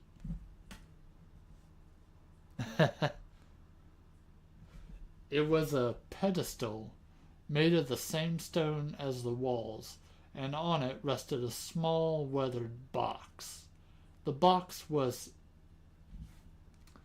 intricately, I am not saying that right, carved. Its surface covered in strange symbols that Sarah didn't recognize. But there was no doubt in her mind this was a treasure, and it had been left here for a reason. She approached the pedestal slowly, her eyes fixed on the box. Her heart was pounding in her chest, the thrill of discovery coursing through her veins. She reached out, her fingers brushing against the cool, rough surface of the box. It was heavier than she expected, and as she lifted it, she could feel something shifting inside. Carefully, she set it down on the floor and opened the lid. Inside was a small leather-bound journal, its pages yellowed with age. Sarah's breath caught as she lifted it out, her fingers trembling. The journal was old, but it was still intact, its cover worn but sturdy. She opened it carefully, her eyes scanning the first page. The writing was faded, the ink smudges, but she could just make out the words, "To my daughter, Sarah." This would seem to stop as she reads those words. The world seemed to stop as she read those words. Her heart pounded in her chest, her mind racing. This was it. This was the clue she had been searching for. With trembling hands, she turned the pages, her eyes devouring the words. The journal was filled with her father's notes, his observations and discoveries from his last journey. He had been searching for something ancient and powerful, something that he believed would change the world. But there was more. As she read, she realized that her father had left these notes for her, knowing that she would one day find them. He had known that she would follow in his footsteps, that she would continue his search. Tears filled Sarah's eyes as she reached the last page. The final entry was short, just a few words, but they struck her to the core. "Sarah, I'm sorry. I couldn't finish what I started, but I know you will. Find it, finish it, and know that I'm proud of you." She closed the journal, her heart heavy with emotion.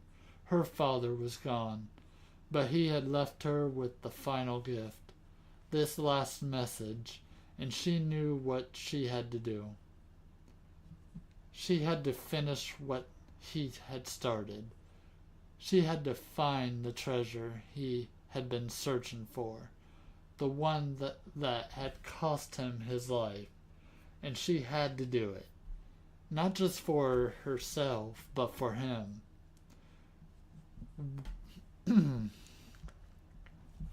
With renewed determination, Sarah tucked the journal into her pack and stood up.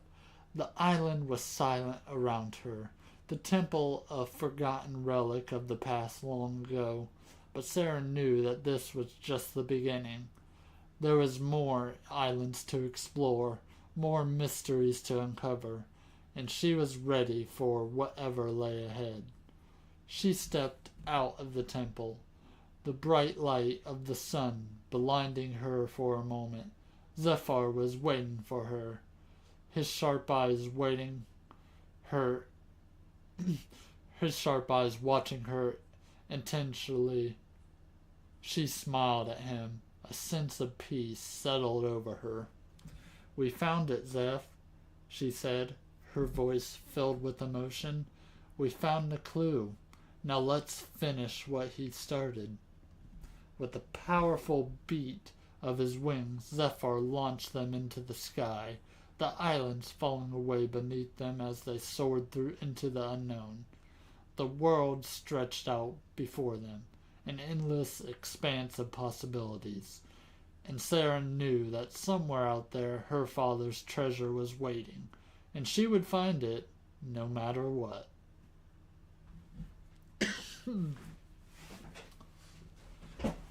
Wow.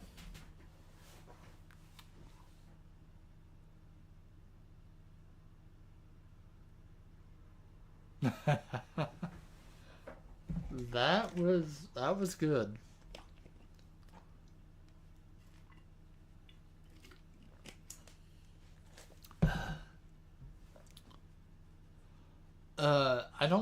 I don't know if we're gonna make it to our goal.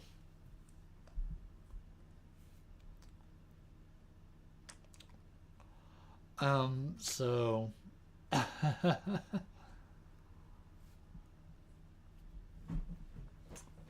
we might be able to do one more character, maybe.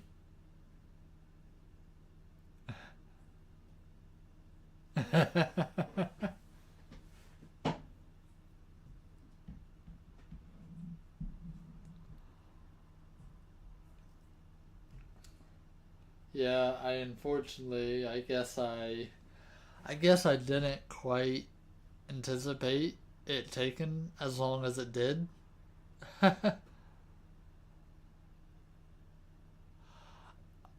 Unfortunately, I think Chat GPT, I think it forgot about that aspect.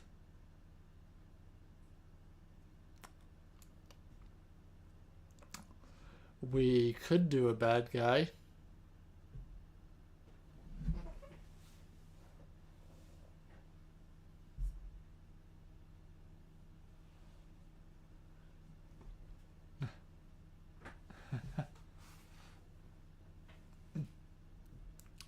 Did you guys have any ideas of bad guy? Well, I guess we need to figure out what kind of world he lives in to start with.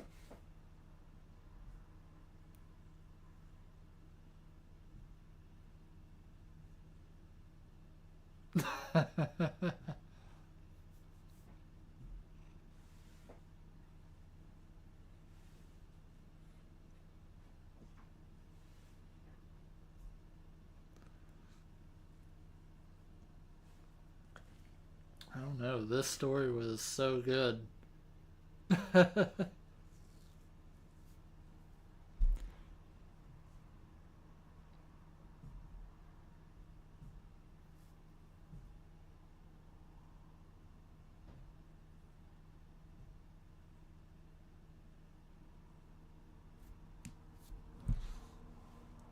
um, hmm.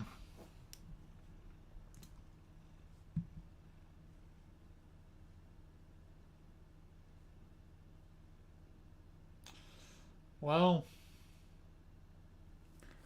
I think it's obviously this bad guy. They have to be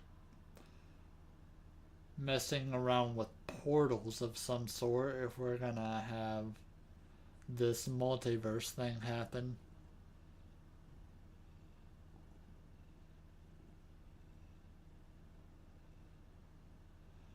Um, so it definitely like to you. it definitely liked to use the same wording when they were taken off from an island, I noticed.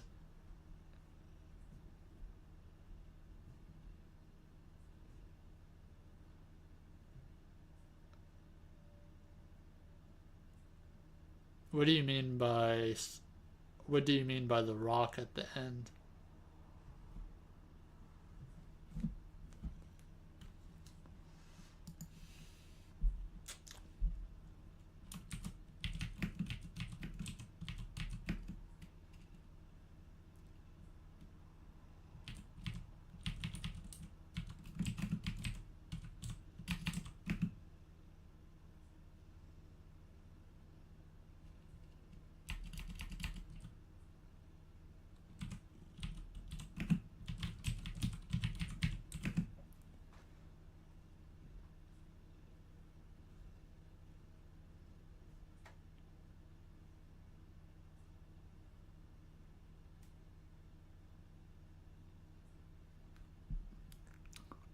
I'm not at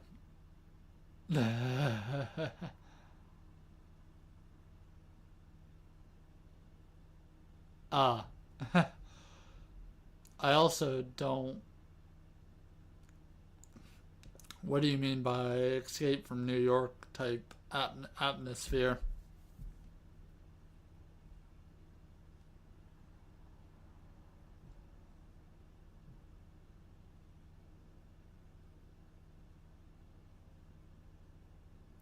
I never actually seen it.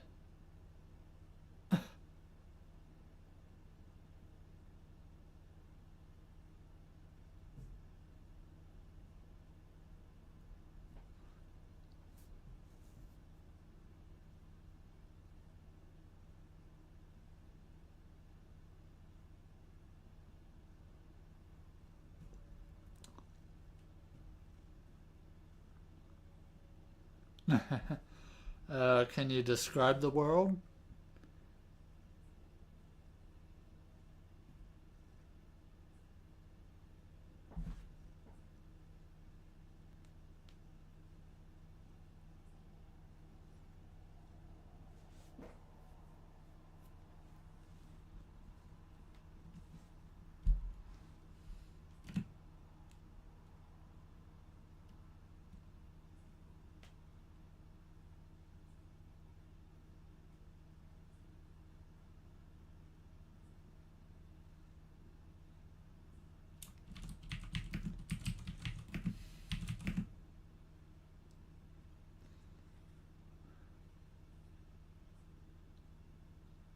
Okay.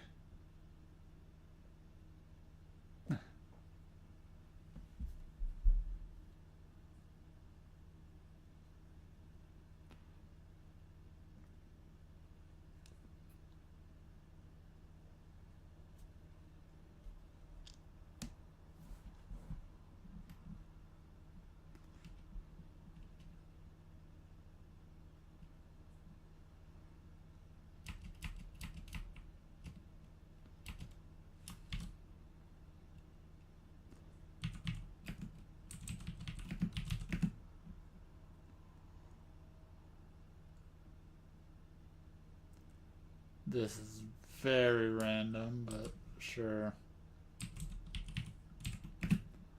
Why not name her Dakota? Why not?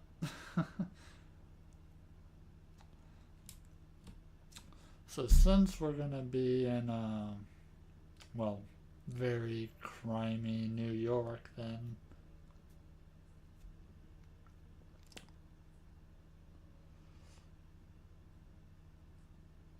maybe she is like a scientist experimenting with space and time, I guess.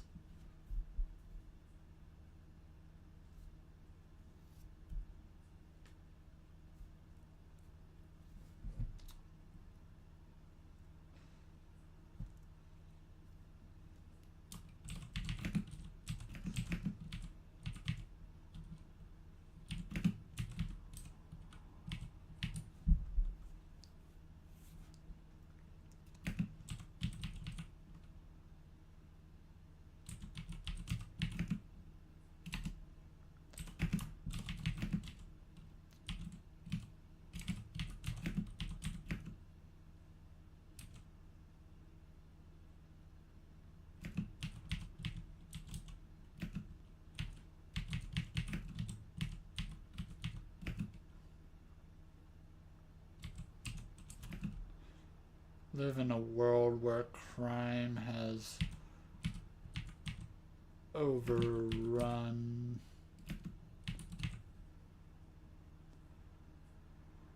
the cities.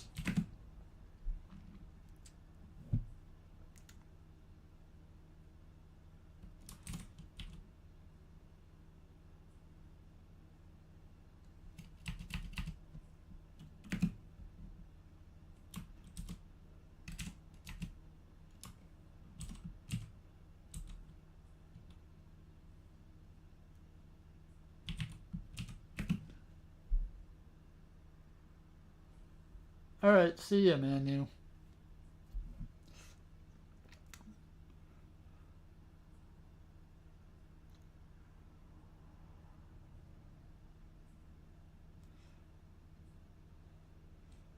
Dakota knows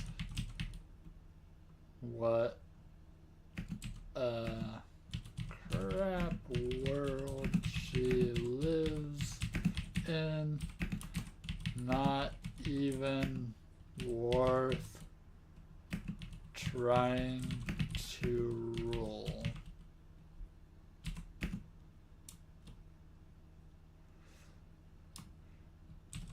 She has been experimenting. I always mess up that word.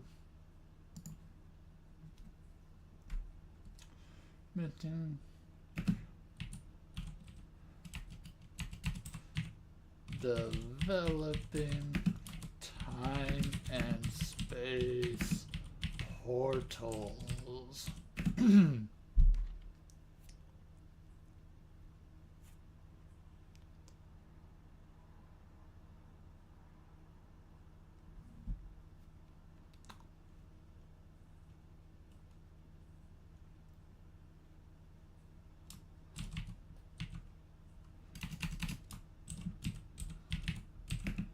Has developed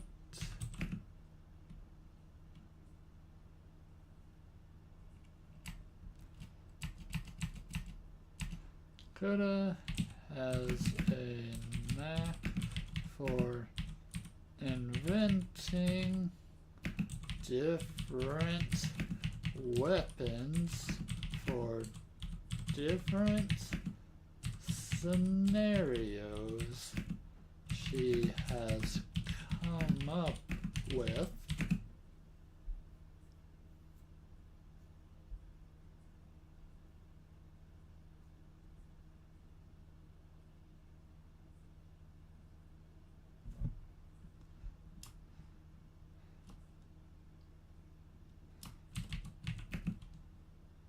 She will get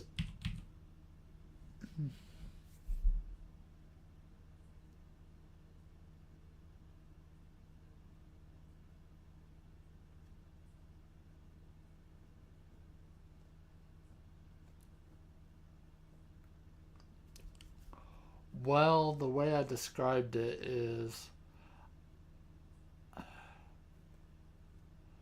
the way I put it was she lives in a world where crime has overrun the cities, pretty much is what I described.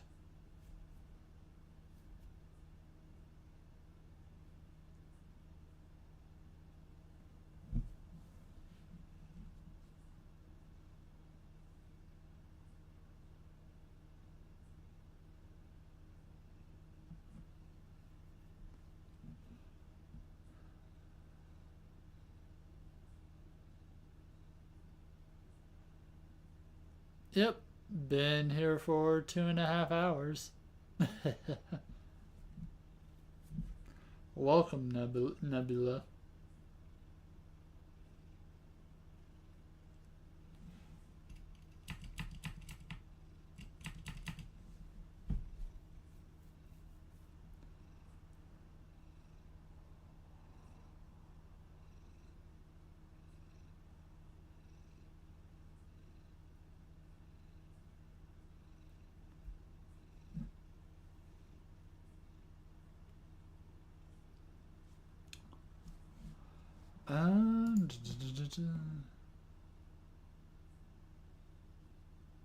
Yeah, alright.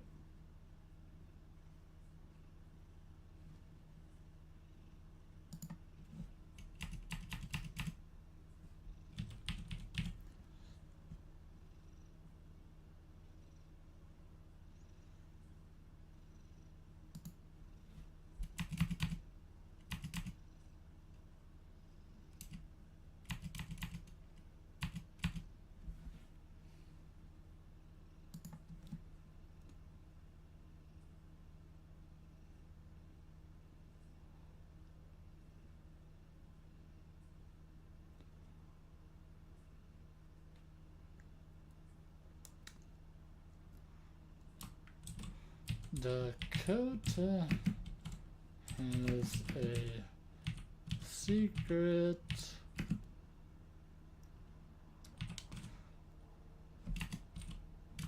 evil plan where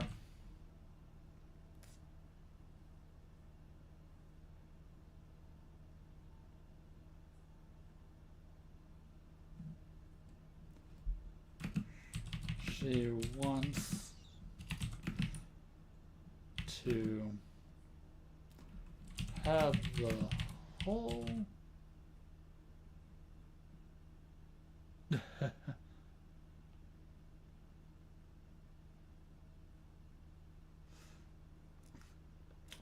she wants to have the whole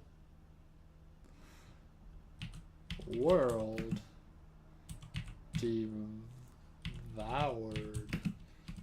by this portal she creates.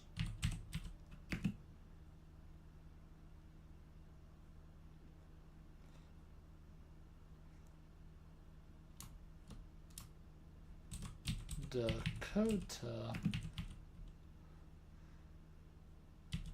will make an evil name for herself in the most extreme way possible.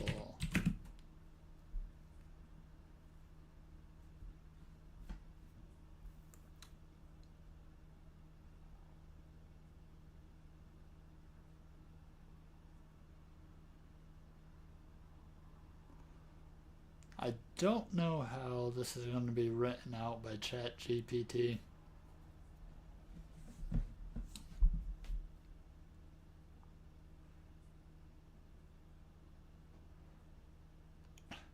Do you guys want anything specific?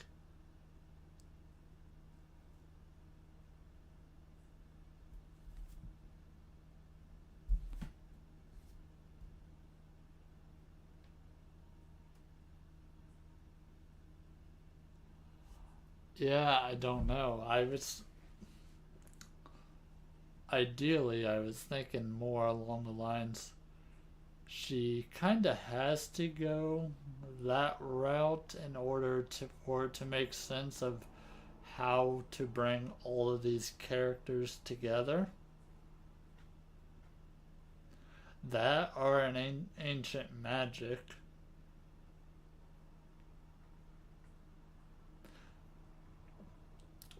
But it makes more sense for her to be an evil scientist in the setting of like a real world crime, gritty New York.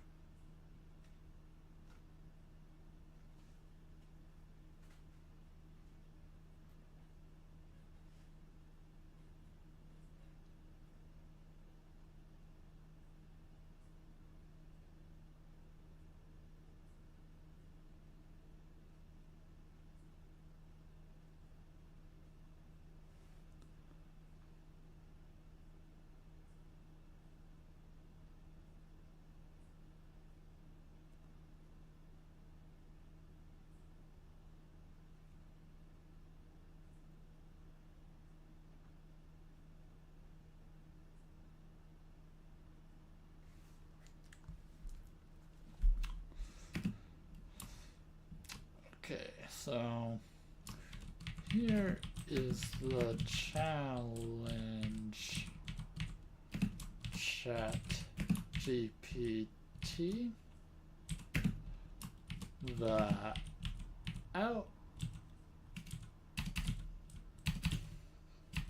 outcome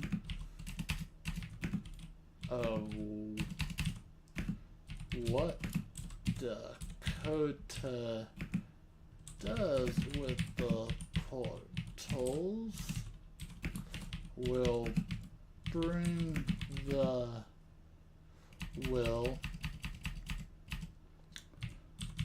affect the worlds of the other characters we wrote.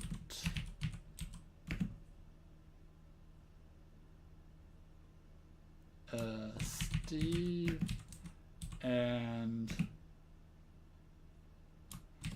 Sarah.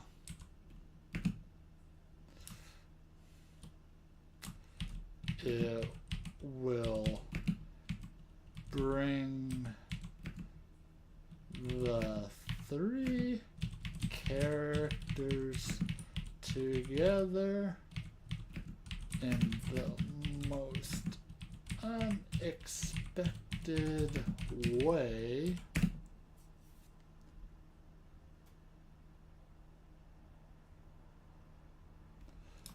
There will be a good portion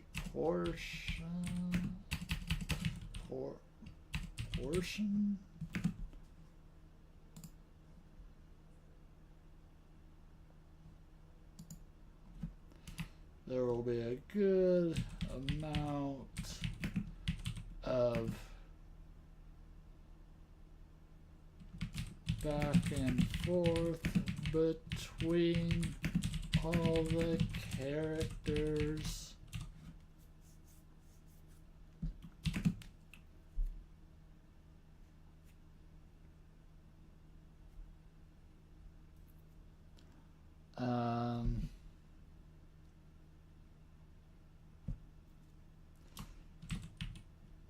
Steve gets to keep his,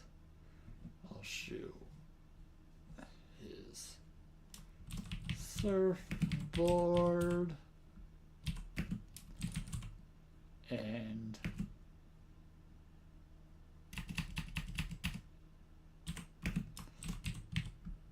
Sarah keeps her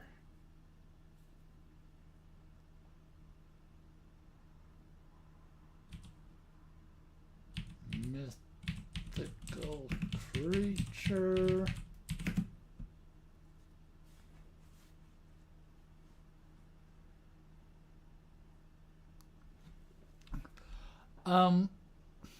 So I'm not actually writing anything at the moment. I'm using this to get inspiration for just aspects I like of the characters that get written by what we described to Chat GPT.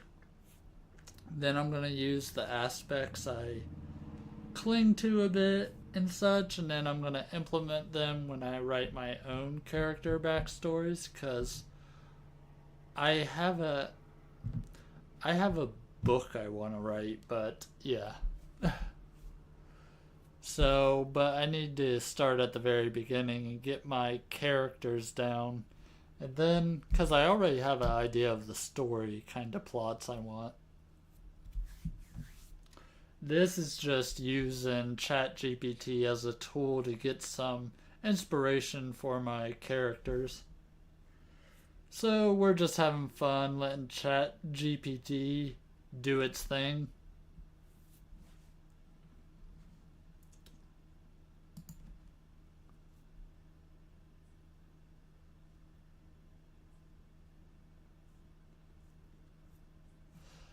Yeah, I mean, I guess all all different authors have their own process. I don't I'm not considering myself a author, obviously, because I haven't released anything yet, but that's the process I'm going with. My writing skills, I grew up like role playing on message boards, so that's kind of the extent of my writing skill. So once I get my characters down, I can then kind of pretend to like role play as these characters in the settings I want to kind of write through my story. And that's kind of the what my mind process is going to be like with doing this.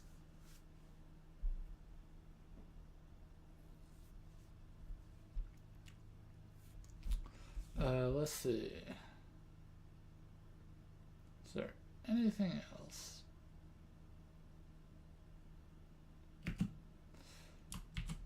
I'm going to have a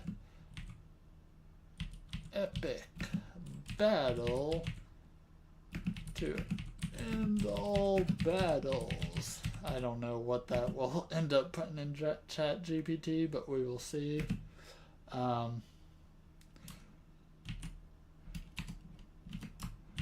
Write 2 chapters.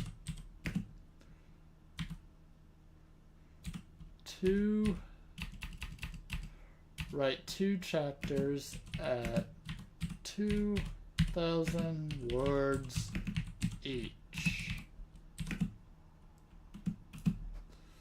Okay, Chat GPT. Hopefully this works. I don't know if he'll remember the old characters or not, but I tried to make it a point. Okay, Chat GPT. Okay, before I hit send, is there anything else that you guys want me to add?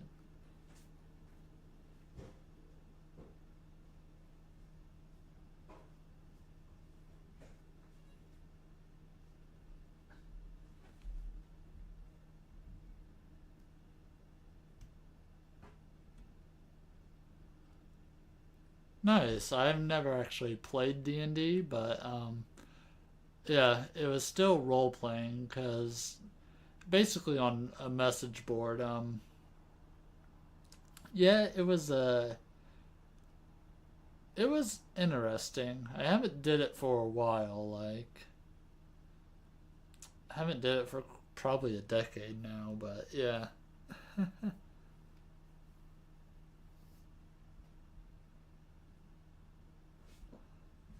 uh, well, I mainly did that just to. This is going to be the last one for this stream because this has taken longer than what I expected it to. So I wanted to give you guys a satisfying conclusion. But if you want me to take that out, I definitely can.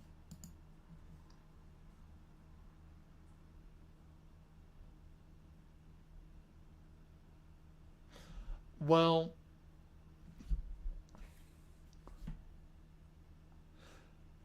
so these are not going to be my actual characters for the book I'm writing. I'm just going to take if there's like any specific traits or interesting things that kind of pop up that stick with me, I'm going to implement them things from this into my actual characters when I write them.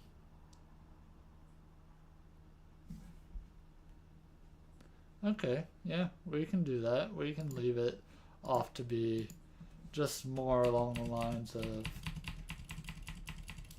the back and forth kind of thing. See what Chat GPT does. Still gonna keep it write 2 chapters at 2,000 words each, so just to give you guys a nice beefy conclusion to the stream. All right, Chat GPT, let's see what you provide.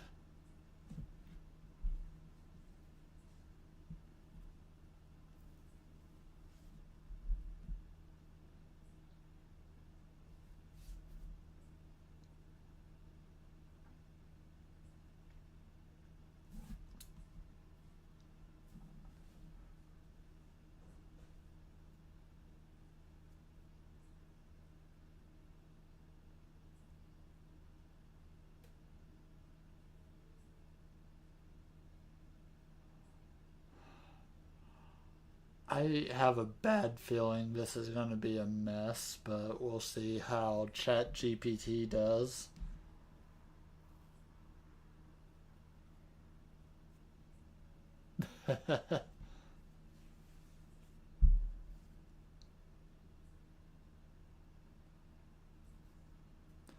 Okay, we got chapter 2.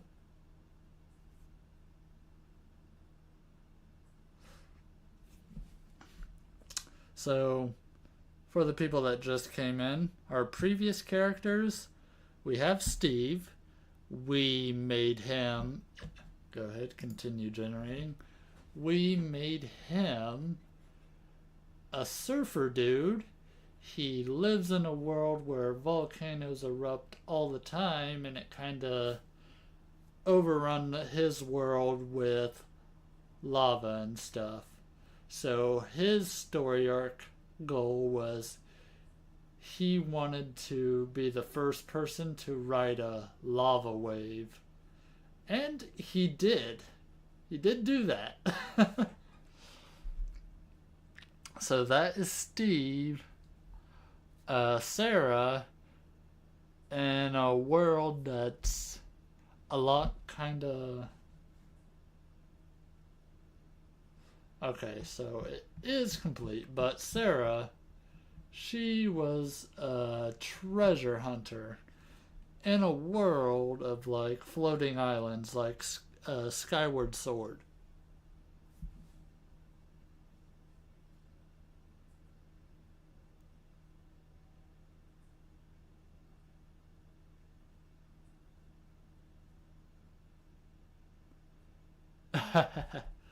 That is true. Um, it's probably a good exercise to do to get better too. In all honesty, um,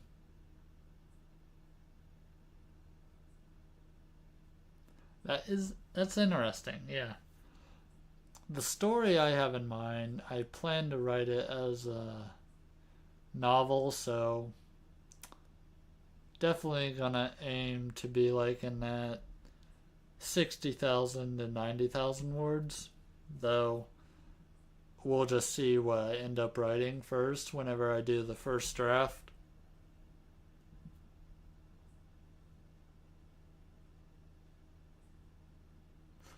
Um, so here's the thing. I can do that. It's just I would need to remind ChatGPT all the time of what we already did because I don't know how long he will remember the conversation. Maybe if I keep this up, maybe it will stay there, but I don't know. I don't know how ChatGPT works in that aspect.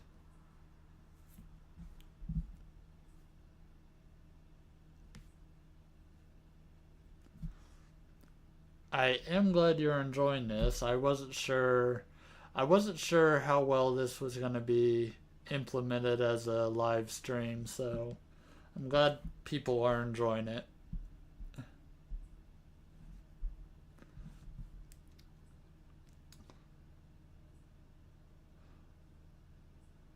But yeah, we'll see. We'll see what happens.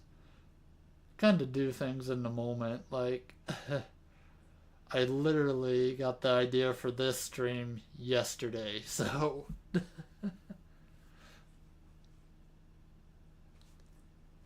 Alright, we have a couple chapters to read. Alright, So, the architect of chaos. Dakota stood in a dimly lit lab, her dark eyes gleaming with anticipation. The air around her hummed with energy as she made the final adjustments to the device that would soon reshape not only her world but all worlds. Wires snake across the floor, connecting complex machinery that whirred and beeped in response to her commands. The centerpiece of the chaotic workshop was a large circular apparatus, its edges glowing with an eerie pulsating light.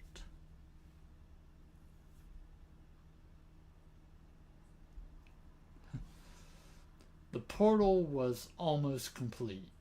For years Dakota had toiled in the shadows, driven by a singular vision, an escape from the decaying crime-ridden city that had been her prison.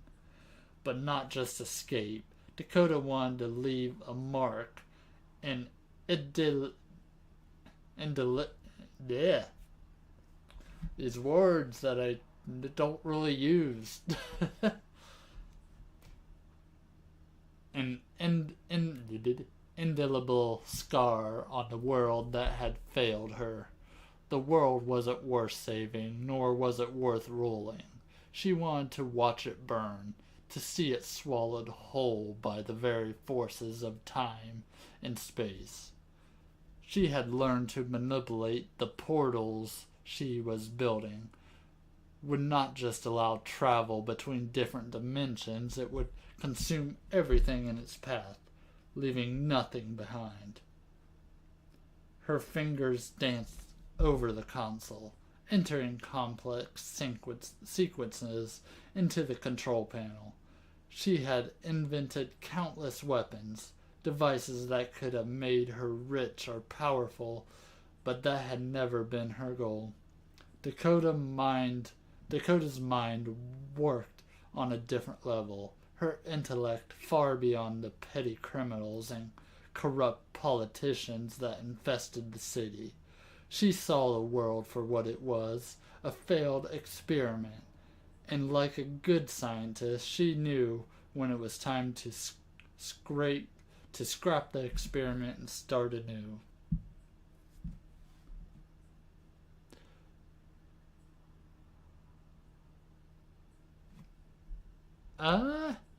That I don't know. Maybe it might be able to do different things, like depending what you tell Chat GPT, it simply just researches its database to see what it can pull from. So I imagine it could, if you told it you want to write a sophisticated book, or not book, but sophisticated chapter, then I bet it could pull some different levels.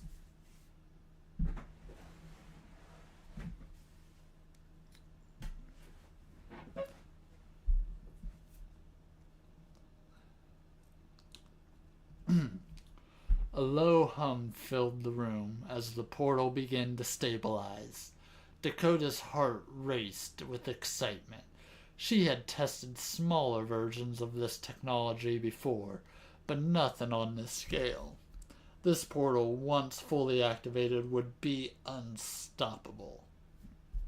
It would grow, feeding on the energy of the universe itself, until it reached critical mass and devoured everything in its path. It would break through the boundaries of her world and reach others, other dimensions, other realities. The thought sent a shiver of exhilaration down her spine. Dakota walked over to a nearby table where a variety of her inventions were laid out. She picked up a sleek black gauntlet and slid it onto her right hand. The device hummed to life, a faint glow imitating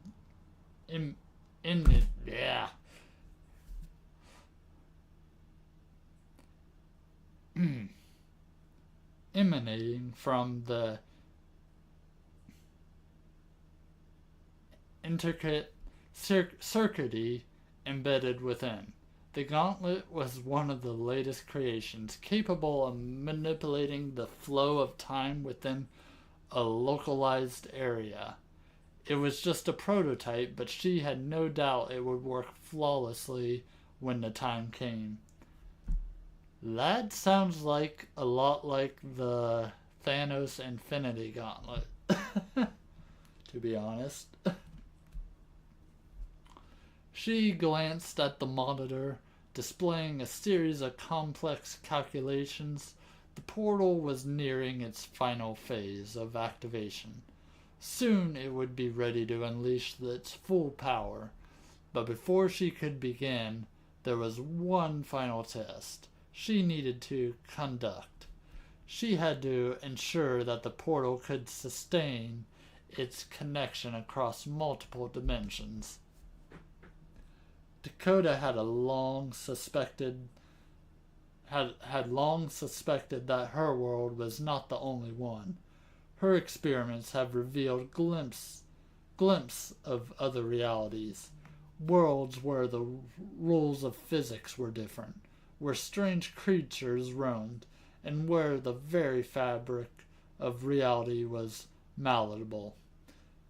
She had seen a world overrun by rivers of lava, where a young man with a reckless spirit dreamed of surfing on molten waves. She had also glimpsed a realm of floating islands, where a determined treasure hunter sought to uncover ancient mysteries with her loyal mythical creature by her side.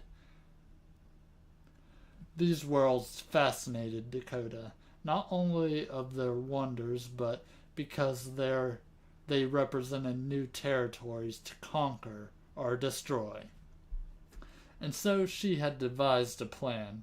The portal would not only consume her world, but would also reach into the other realities, pulling them into a maelstrom and ensuring that nothing would be left untouched by her wrath. A twisted smile spread across Dakota's face as she activated the final sequence. The portal flared to life, its glow intensifying as it began to expand. The air in the lab crackled with energy, and Dakota could feel the immense power coursing through the device.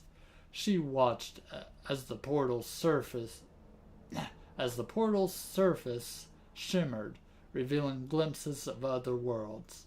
An endless sky filled with floating islands, a river of molten lava carving through the desolate landscape.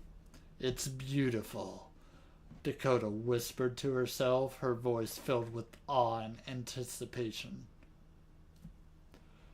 But beauty was not her goal. Destruction was. She had no intention of leaving these worlds intact.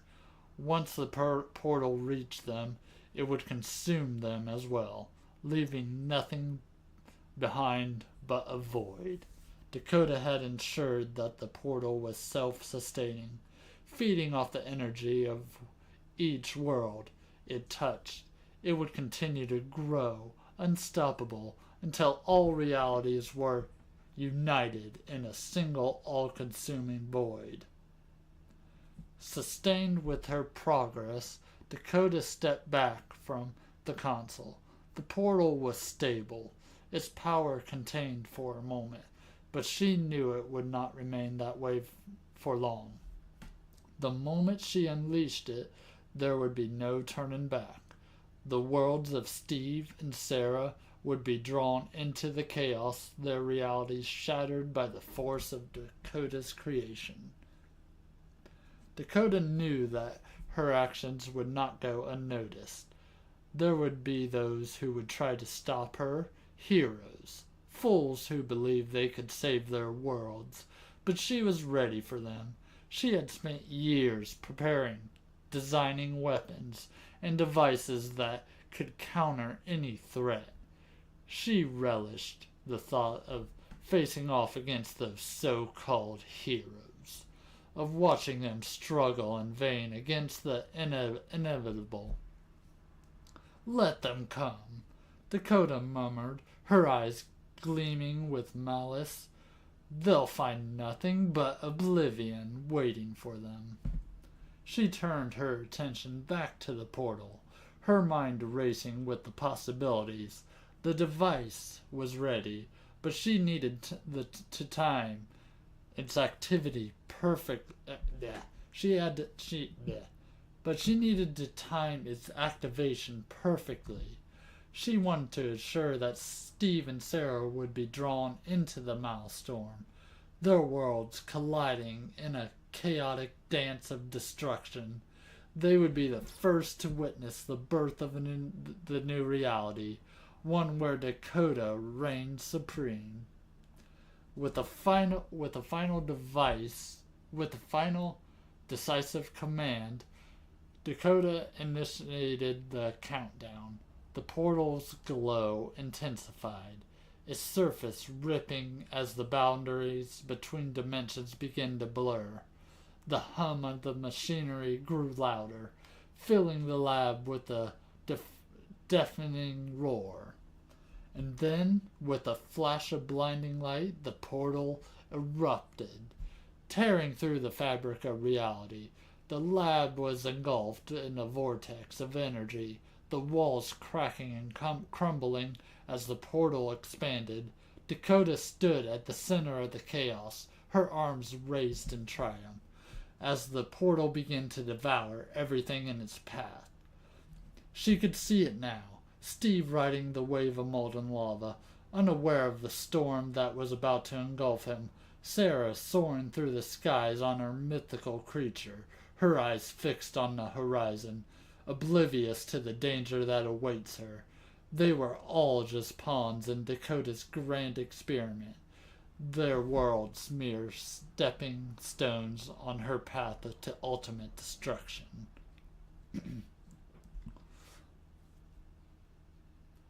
As the portal continued to grow, Dakota felt a surge of exhilaration. This was her moment, the culmination of years of work and planning. She had outsmarted them all, and now she would watch as the worlds she had glimpsed were torn apart by the very forces she had unleashed. But even as the portal's power reached its peak, Dakota knew that this was only the beginning. There would be more worlds to conquer, more realities to consume, and she would be there at the center of it all, the architect of chaos, the harbinger of destruction. With a final triumphant laugh, Dakota activated the full power of the portal. The vortex expanded, its tendrils reaching out to touch the worlds of Steve and Sarah. The ground beneath her feet shook as the lab was consumed, but Dakota stood firm, her eyes filled with a dark, twisted joy. The end had begun. And that is the first chapter that Chat GPT came up with for our specific scenario we told it to write.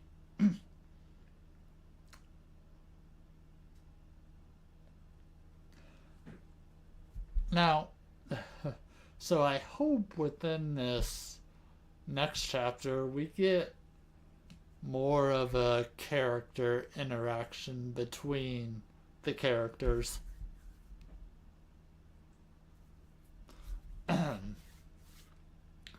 But we will see.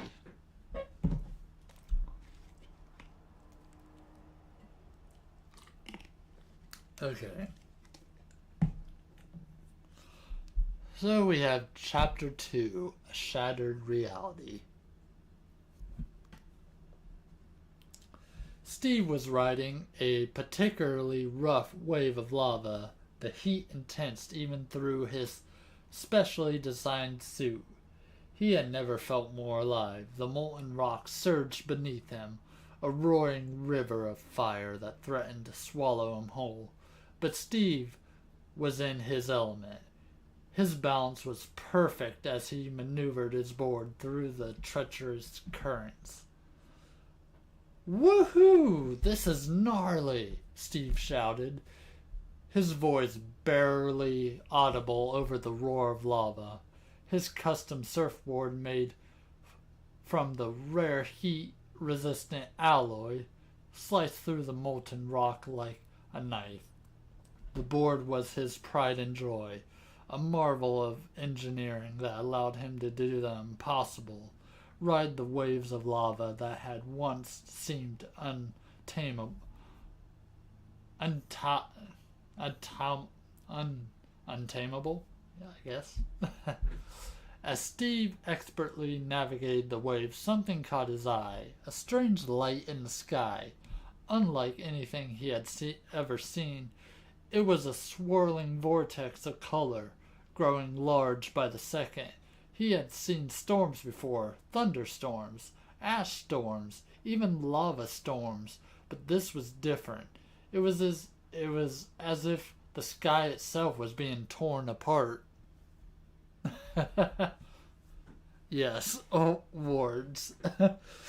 "What the?" Steve muttered, slowing his descent down the wave. The vortex continued to expand, and he could feel a strange pull, as if the very fabric of reality was being warped. The lava around him began to behave erratically, the waves growing more violent, the currents unpredictable. Steve's instincts kicked in. Whatever this was, it wasn't natural, and it wasn't good. He needed to get out of here, fast. With a sharp turn, he directed his board toward the edge of the lava flow, hoping to reach solid ground before the vortex could engulf him. But the pull of the vortex was getting stronger, and the lava was becoming more difficult to navigate. Steve's board wobbled as the molten rock beneath him surged unpredictably, sending him veering off course. He gritted his teeth, focusing all of his energy on maintaining control, but the vortex was relentless. Suddenly the ground beneath him buckled and Steve was thrown from his board. He hit the ground hard, the heat searing the heat searing through his suit as he tumbled across the scorching rocks. Dazed, he looked up to see the vortex had grown even larger, its tendrils reaching out like fingers, tearing at the sky. Steve scrambled to his feet, his board lost somewhere in the chaos. He could feel the pull of the vortex intensifying, drawing him closer. Panic surged through him, but he forced himself to stay calm. He had faced danger before, lava flows, volcanic eruptions, but this was something else entirely. As he struggled to find his footing, Steve realized that the very air around him was changing. The heat, once oppressive, was now tinged with a strange chill, as if the vortex was drawing energy from the world itself. He could see the ground cracking, fissures opening up as the lava cooled and hardened beneath him. "Come on, Steve, think," he muttered to himself, his mind racing. He needed to get out of here, but there was nowhere to go. The vortex was everywhere. It pulled, growing stronger by the second. He could feel himself being dragged toward it. The ground beneath him crumbled as if the world began to fall apart. And then, just when it seemed like there was no hope, something strange happened. The vortex, which has been growing steadily larger, suddenly stopped. The pull lessened, the ground stabilizing, as the world around him seemed to hold its breath. Steve stared up at the vortex, confused. What had changed? Why had it stopped? But before he could begin process what was happening, a blinding flash of light erupted from the center of the vortex. Steve threw up his hands to shield his eyes, but the light was too intense. Searing through the vision, he felt a strange sensation, as if he was being stretched, pulled to every direction at once. And then, just as suddenly as it started, it was over. The light faded, the vortex collapsing in on itself with a deafening roar. The world around him seemed to shudder, the ground quaking violently before finally settling. Steve blinked, his vision slowly returning. He was still standing, but everything around him had changed. The landscape was unfamiliar, the lava flow gone, replaced by strange glowing crystals that jutted out of the ground. The air was different too, charged with the strange energy that made his skin tingle. What? Where am I? Steve muttered, looking around in confusion. His board was gone, lost in the chaos. But that was the least of his worries. He had no idea where he was or how he had gotten here. The last thing he remembered was the vortex, and then this. As Steve tried to make sense of his surroundings, a distant sound caught his attention. It was faint at first, but growing louder. A rhythmic beat, like a flapping of wings. He turned toward the sound, his heart racing. Was it another creature? Something in this strange new world? But as the sound grew closer, Steve's eyes widened in shock. It wasn't just any creature. It was a massive winged beast, unlike anything he had ever seen. And riding on its back was a young woman, her eyes sharp and determined, a pair of goggles strapped to her head. "Hey, you there," the woman shouted, guiding the creature toward him. "Are you all right?" Steve could only stare in disbelief as the woman and her creature landed in front of him. The beast was enormous, its scales shimmering in the strange light, its wings folding gracefully as it touched down. The woman slid off its back and with practiced ease, her eyes scanning Steve with a mixture of curiosity and concern. What is this place?" Steve stammered, still trying to wrap his head around what was happening. The woman tilted her head, a small smile playing on her lips. "You're in the Sky Isles," she said simply. "Name's Sarah. And you?"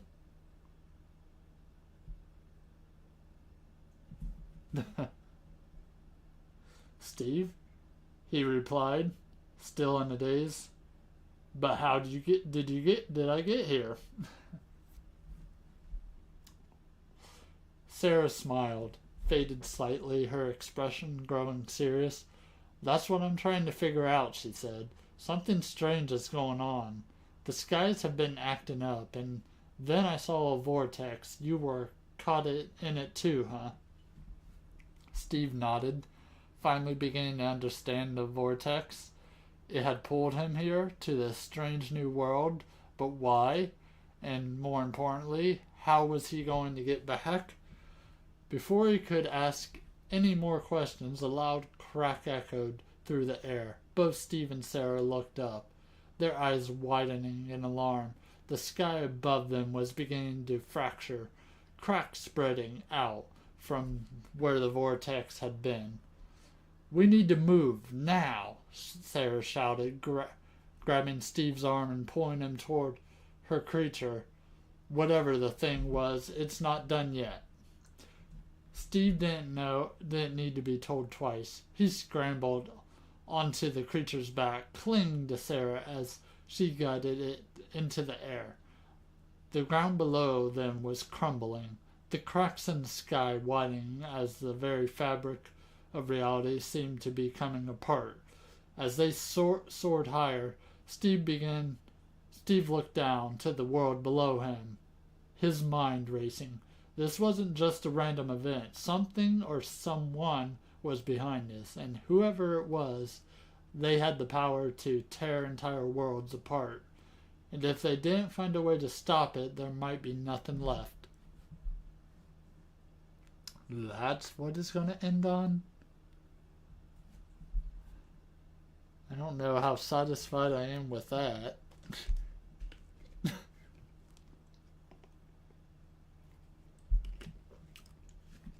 kind of want Chat GPT to continue on one more chapter.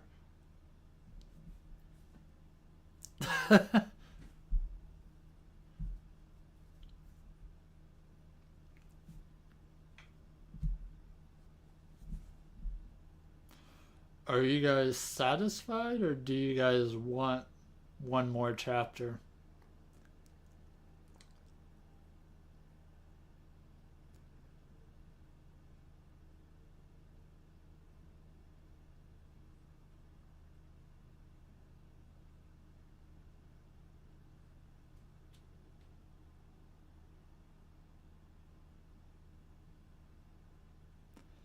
Yeah, that is true.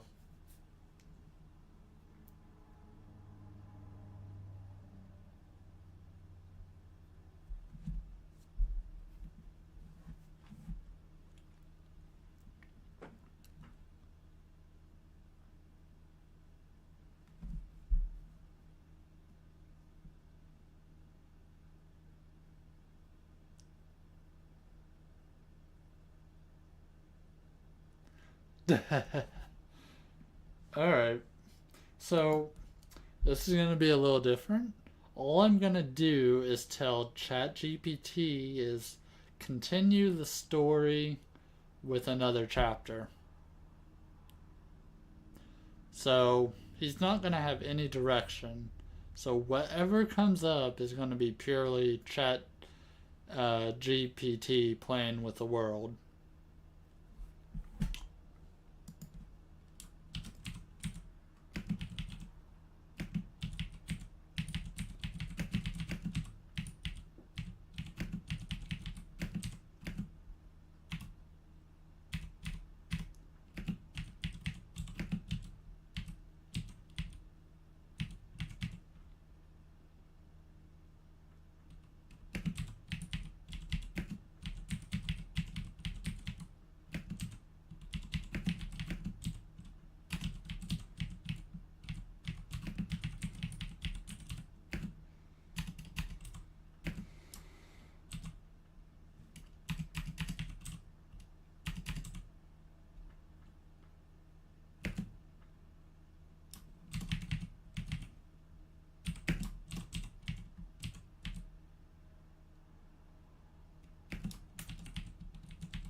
No, that's not what I wanted to do.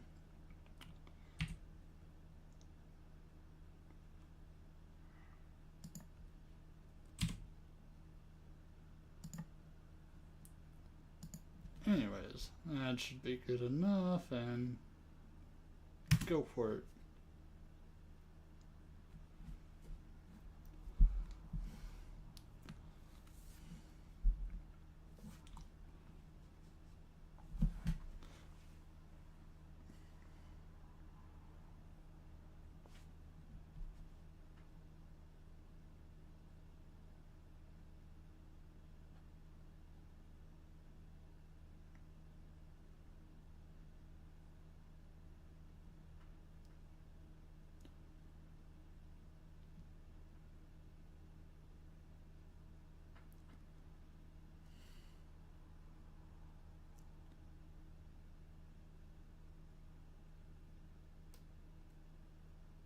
Yeah.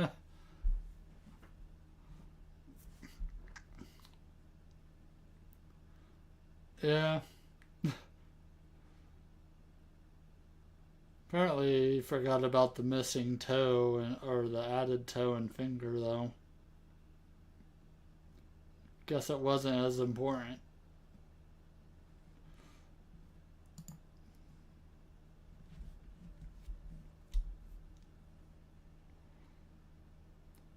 I'm gonna let it continue to generate until it comes to a clear stop.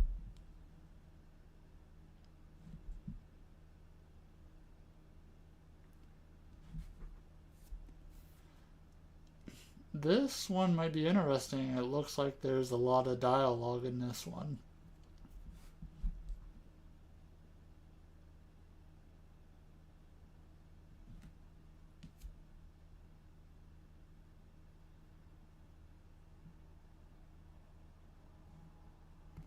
Okay. So we have chapter 3, Colliding Worlds. The world around Steve and Sarah twisted and fractured as they soared through the sky on the back of Zephyr, Sarah's loyal mythical creature. The air was thick with tension, the very atmosphere charged with the remnants of the vortex that had torn through reality itself. Below them, the sky isles tremble, their floating masses destabilized by the cosmic disruption. Steve clung tightly to Sarah as Zephyr climbed higher, his heart pounding in his chest. His mind was still reeling from everything that had happened, being pulled from his world into a strange new one, meeting Sarah and her incredible creature, and now watching as the sky itself seemed to be breaking apart. But amidst the chaos, a single thought persisted in his mind. He had to find his surfboard. Well, I did tell it he finds his surfboard some way, somehow, so that's what's on his mind.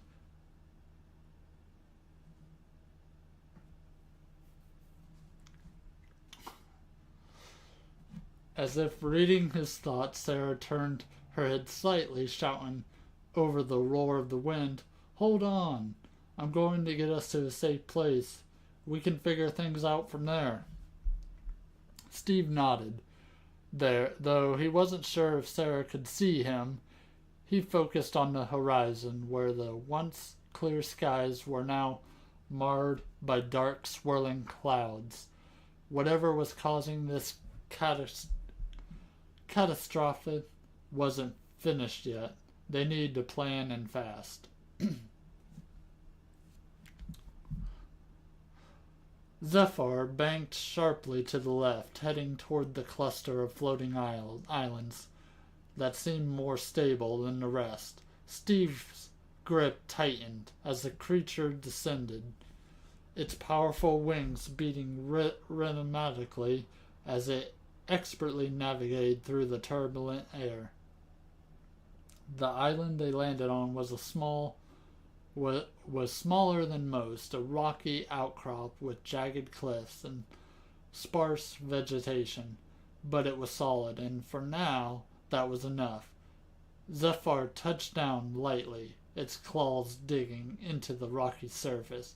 Sarah dismounted first, then turned to help Steve down. "All right, we're safe now," Sarah said, scanning the skies. "But we need to figure out what's going on. The vortex. It's not natural. Someone or something is behind this." Steve rubbed his temples, trying to make sense of everything. "Yeah, I've got a pretty good idea who might be responsible," he muttered. Sarah raised an eyebrow. "You do?" Steve nodded grimly. "Back in my world..." Okay, that's not what I was implying, so Chat GPT, you screwed up, but anyways, fine. Steve nodded grimly. "Back in my world, There's this scientist, Dakota. She's brilliant, but also completely nuts. She's been working on she's been working on something big, something that messes with time and space. I think she's behind this.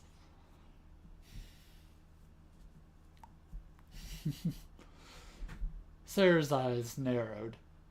You're saying she's the one who created the vortex? That she's responsible for tearing our worlds apart? Steve sighed. It's the only explanation that makes sense. She's always been obsessed with proving how powerful she is. If she built something that can rip through dimensions, then yeah, this is definitely her handiwork. Sarah paced back and forth, her mind racing. If she's capable of this, then she's more dangerous than we thought. We need to stop her before she can do any more damage. But how? Steve asked. We don't even know where she is or how to get to her. Sarah stopped pacing, her gaze fixed on Steve. We might not know where she is, but we know where she's been. The vortex, it's connected our world somehow. Maybe if we can find remnants of it, we can trace it back to her. Steve considered this, nodding slowly. It's worth a shot, but we're going to need help. The vortex, if it's spreading, we can't fight it alone. Sarah smiled slightly. Good thing we got Zephyr. Then he can cover a lot of ground and sky quickly, but we need to act fast. If that portal of hers is still active, it can pull in more worlds, and I don't think any of them will survive what's coming. Just as Steve was about to respond, he noticed something out of the corner of his eye. Something familiar, lying half buried in the rocky ground, not far from where he stood. His heart skipped a beat as he sprinted over, dropping to his knees and brushing away dirt. It was his surfboard. I don't believe it, Steve whispered, a grin spreading across his face.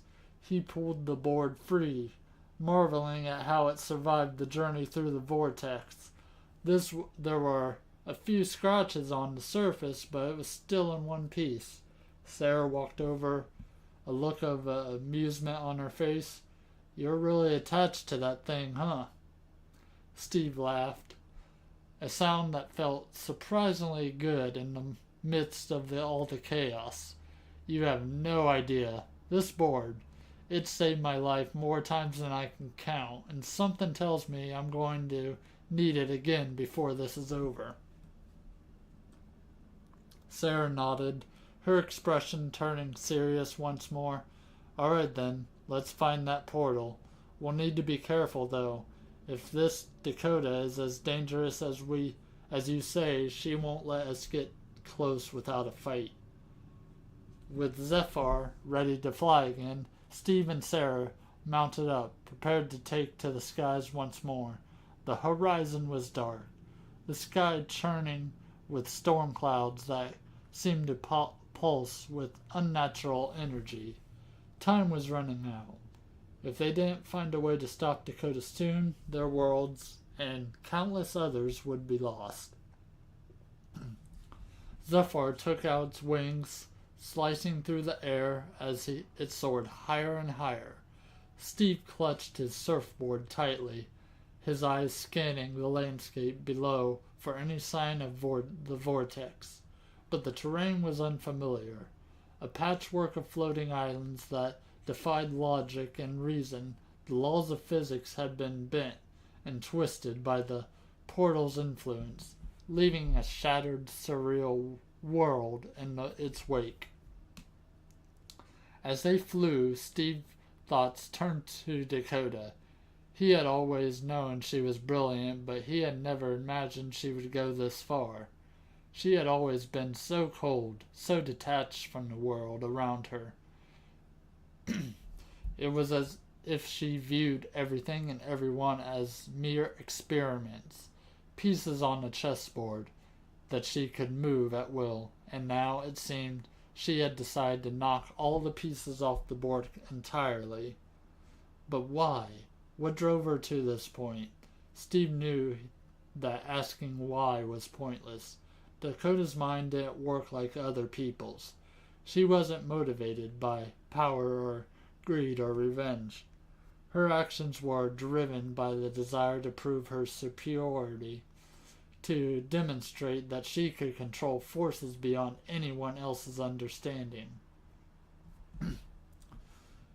As the landscape below them shifted, Steve noticed something.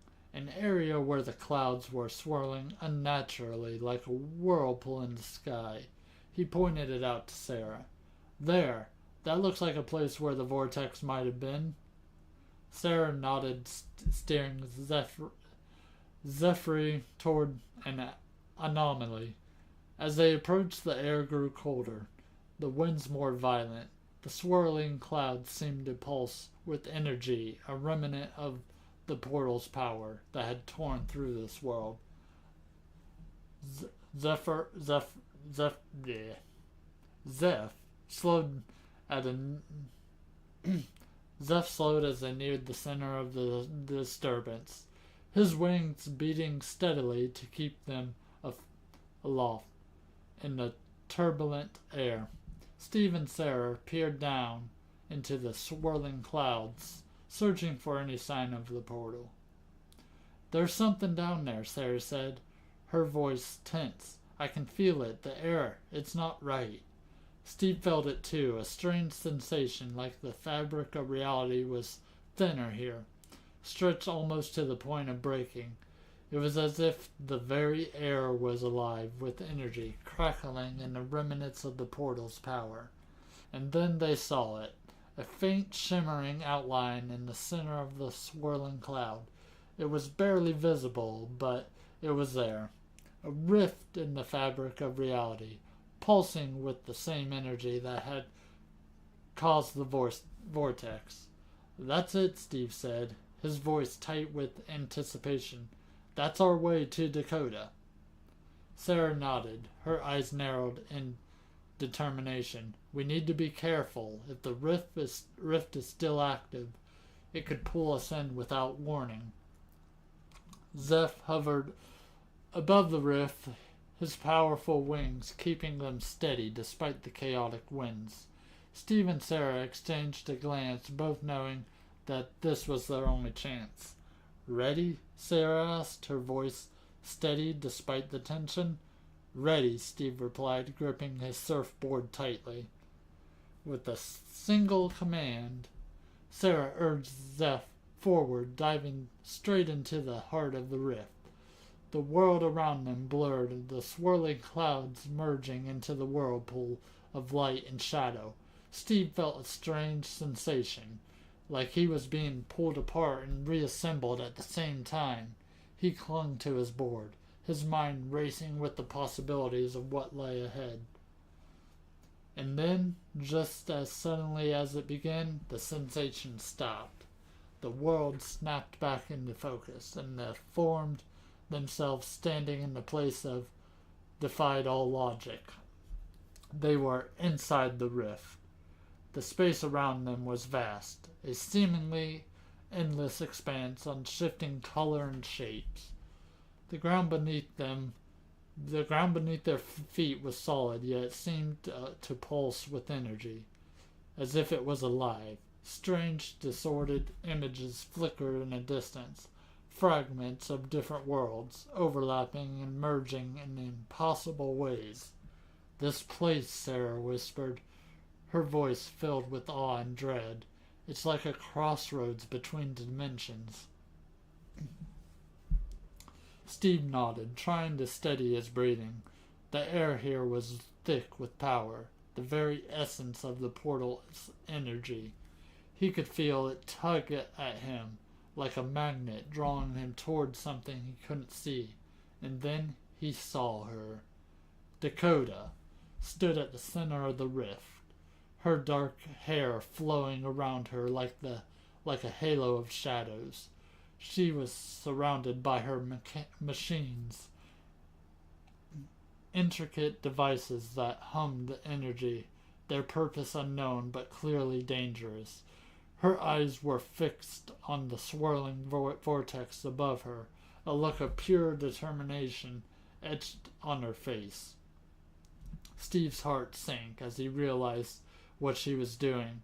Dakota wasn't just creating a portal, she was amplifying it, using the rift's power to tear through more dimensions to merge them all into one chaotic, unstable reality. "We have to stop her," Steve said, his voice urgent. "If she succeeds, everything, our worlds, all the other worlds will be destroyed." Sarah nodded, her expression fierce. "Let's end this." They moved quickly, Zeph gliding slightly toward Dakota as she remained focused on her work, but as they approached, something shifted in the air. Dakota turned, her eyes locking onto them with a cold, calculating gaze. "Well, well," she said, her voice dripping with contempt. "I was wondering when you'd show up." Steve stepped forward, his hands clenched into his fist. "Dakota, stop this. You're going to destroy everything." Dakota laughed, a harsh, bitter sound. "That's the idea, Steve. This world, all the worlds, they're flawed, broken. I'm going to tear them down and build something new, something perfect." "Perfect?" Sarah spat, her eyes blazing with anger. "You're not building anything. You're destroying everything." Dakota's expression hardened, her eyes narrowing. "You don't understand, do you? This is evolution. The weak are destroyed and the strong survive. I'm simply accelerating the process." Steve shook his head, his voice trembling with emotion. "This isn't evolution, Dakota. It's madness." "Call it what you will," Dakota replied coldly, "but it's the future, and there's nothing you can do to stop it." With a wave of her hand, Dakota activated one of her devices. The rift pulsed with energy, the vortex above them expanding rapidly. The ground beneath them beneath their feet began to tremble, the entire rift shuddering as if it was on the verge of collapse. "Get ready," Sarah shouted, pulling Steve back as the ground cracked open. Fissures spreading out in all directions. Zeph roared, spreading his wings as the rift threatened to tear itself apart. Steve could feel the pull of the vortex, stronger than before, threatening to drag them into the chaos. But he wasn't going to let that happen, not without a fight. Steve grabbed his surfboard, a surge of determination flooding his veins. "Sarah, I've got an idea. Get Zeph ready to move." Sarah glanced at him, a spark of understanding in her eyes. "You're crazy, you know that?" "Yeah," Steve grinned, "but it just might work." With the final nod, Sarah urged Zeph forward, the creature's powerful wings propelling them toward Dakota. Steve balanced on his surfboard, the energy of the rift crackling around him. He could feel the power of the vortex pulling them at him, but he focused on one thing, reaching Dakota. The distance closed rapidly, the ground beneath them splitting apart as the rift's energy surged. Dakota stood at the center, her eyes wide with surprise as she realized what they were about to do. "Steve, now!" Sarah shouted. With a burst of speed, Steve launched himself off the board onto the momentum, using the momentum to propel himself directly at Dakota. She barely had time to react before Steve collided with her, knocking her off her feet and sending them both tumbling toward the edge of the rift. Dakota struggled, but Steve held on.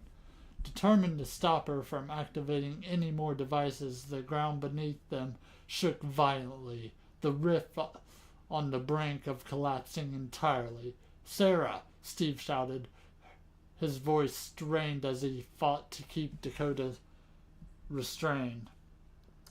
Sarah didn't hesitate. She guided Zeph toward them, the creature's claws outstretched in a swift, fluid motion.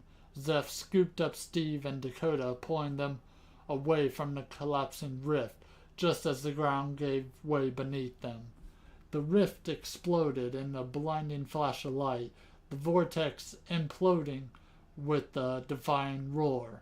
The shockwave sent them tumbling through the air, but Zeph held on, his powerful wings beating furiously as he fought to keep them afloat. When the light finally faded, the world around them was silent. The rift was gone. The vortex closed. The sky was clear. The chaotic energy that had torn them through the dimension now dissipated. Steve, Sarah, and Dakota lay on Zeph's back, battered but alive. Dakota was unconscious. Her plans thwarted for now, but Steve knew this wasn't over. There was still much to do, still more dangers to face, but for now they had won. As Zeph carries them back towards the Sky Isles, Steve glanced down at his surfboard with a smile, tugging at the corner of his mouth. It had survived the rift, just like he had, and somehow he knew they would all survive whatever came next, because together they were stronger than anything Dakota or anyone else could throw at them. And that is that.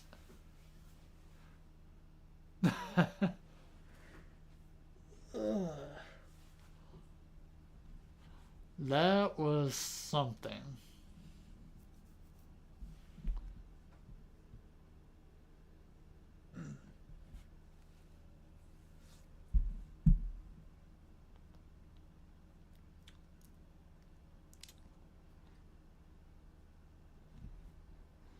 But yeah.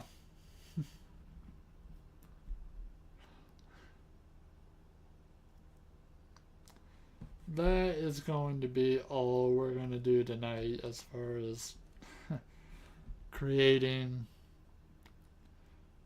certain stories for Chat GPT to mess around with.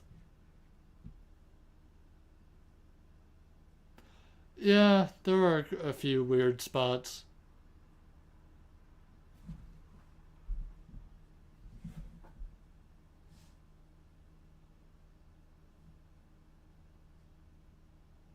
Yeah, the ending was kind of...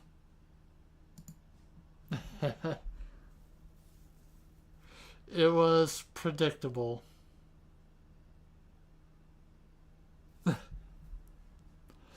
But I guess that is why... I guess that's why humans are the better writers. They can see stuff like that. Not everything has to always end in a nice, perfectly tied bow by the end. And that's probably the biggest flaw with ChatGPT, is that a lot of times when it writes the chapter to end it basically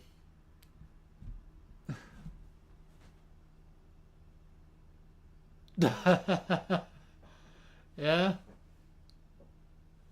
Well, I never said all the stories would be great.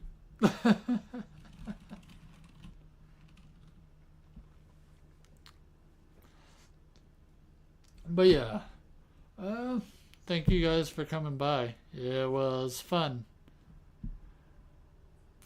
Got a lot more out of this than what I thought I would.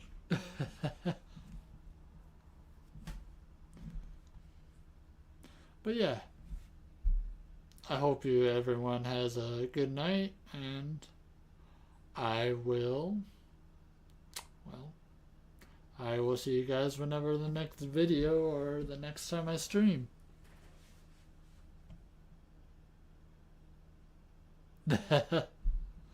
I'm glad to hear it.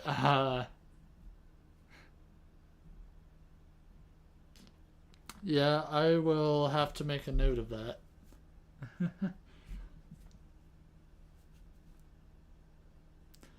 But yeah, have a good one. See you guys.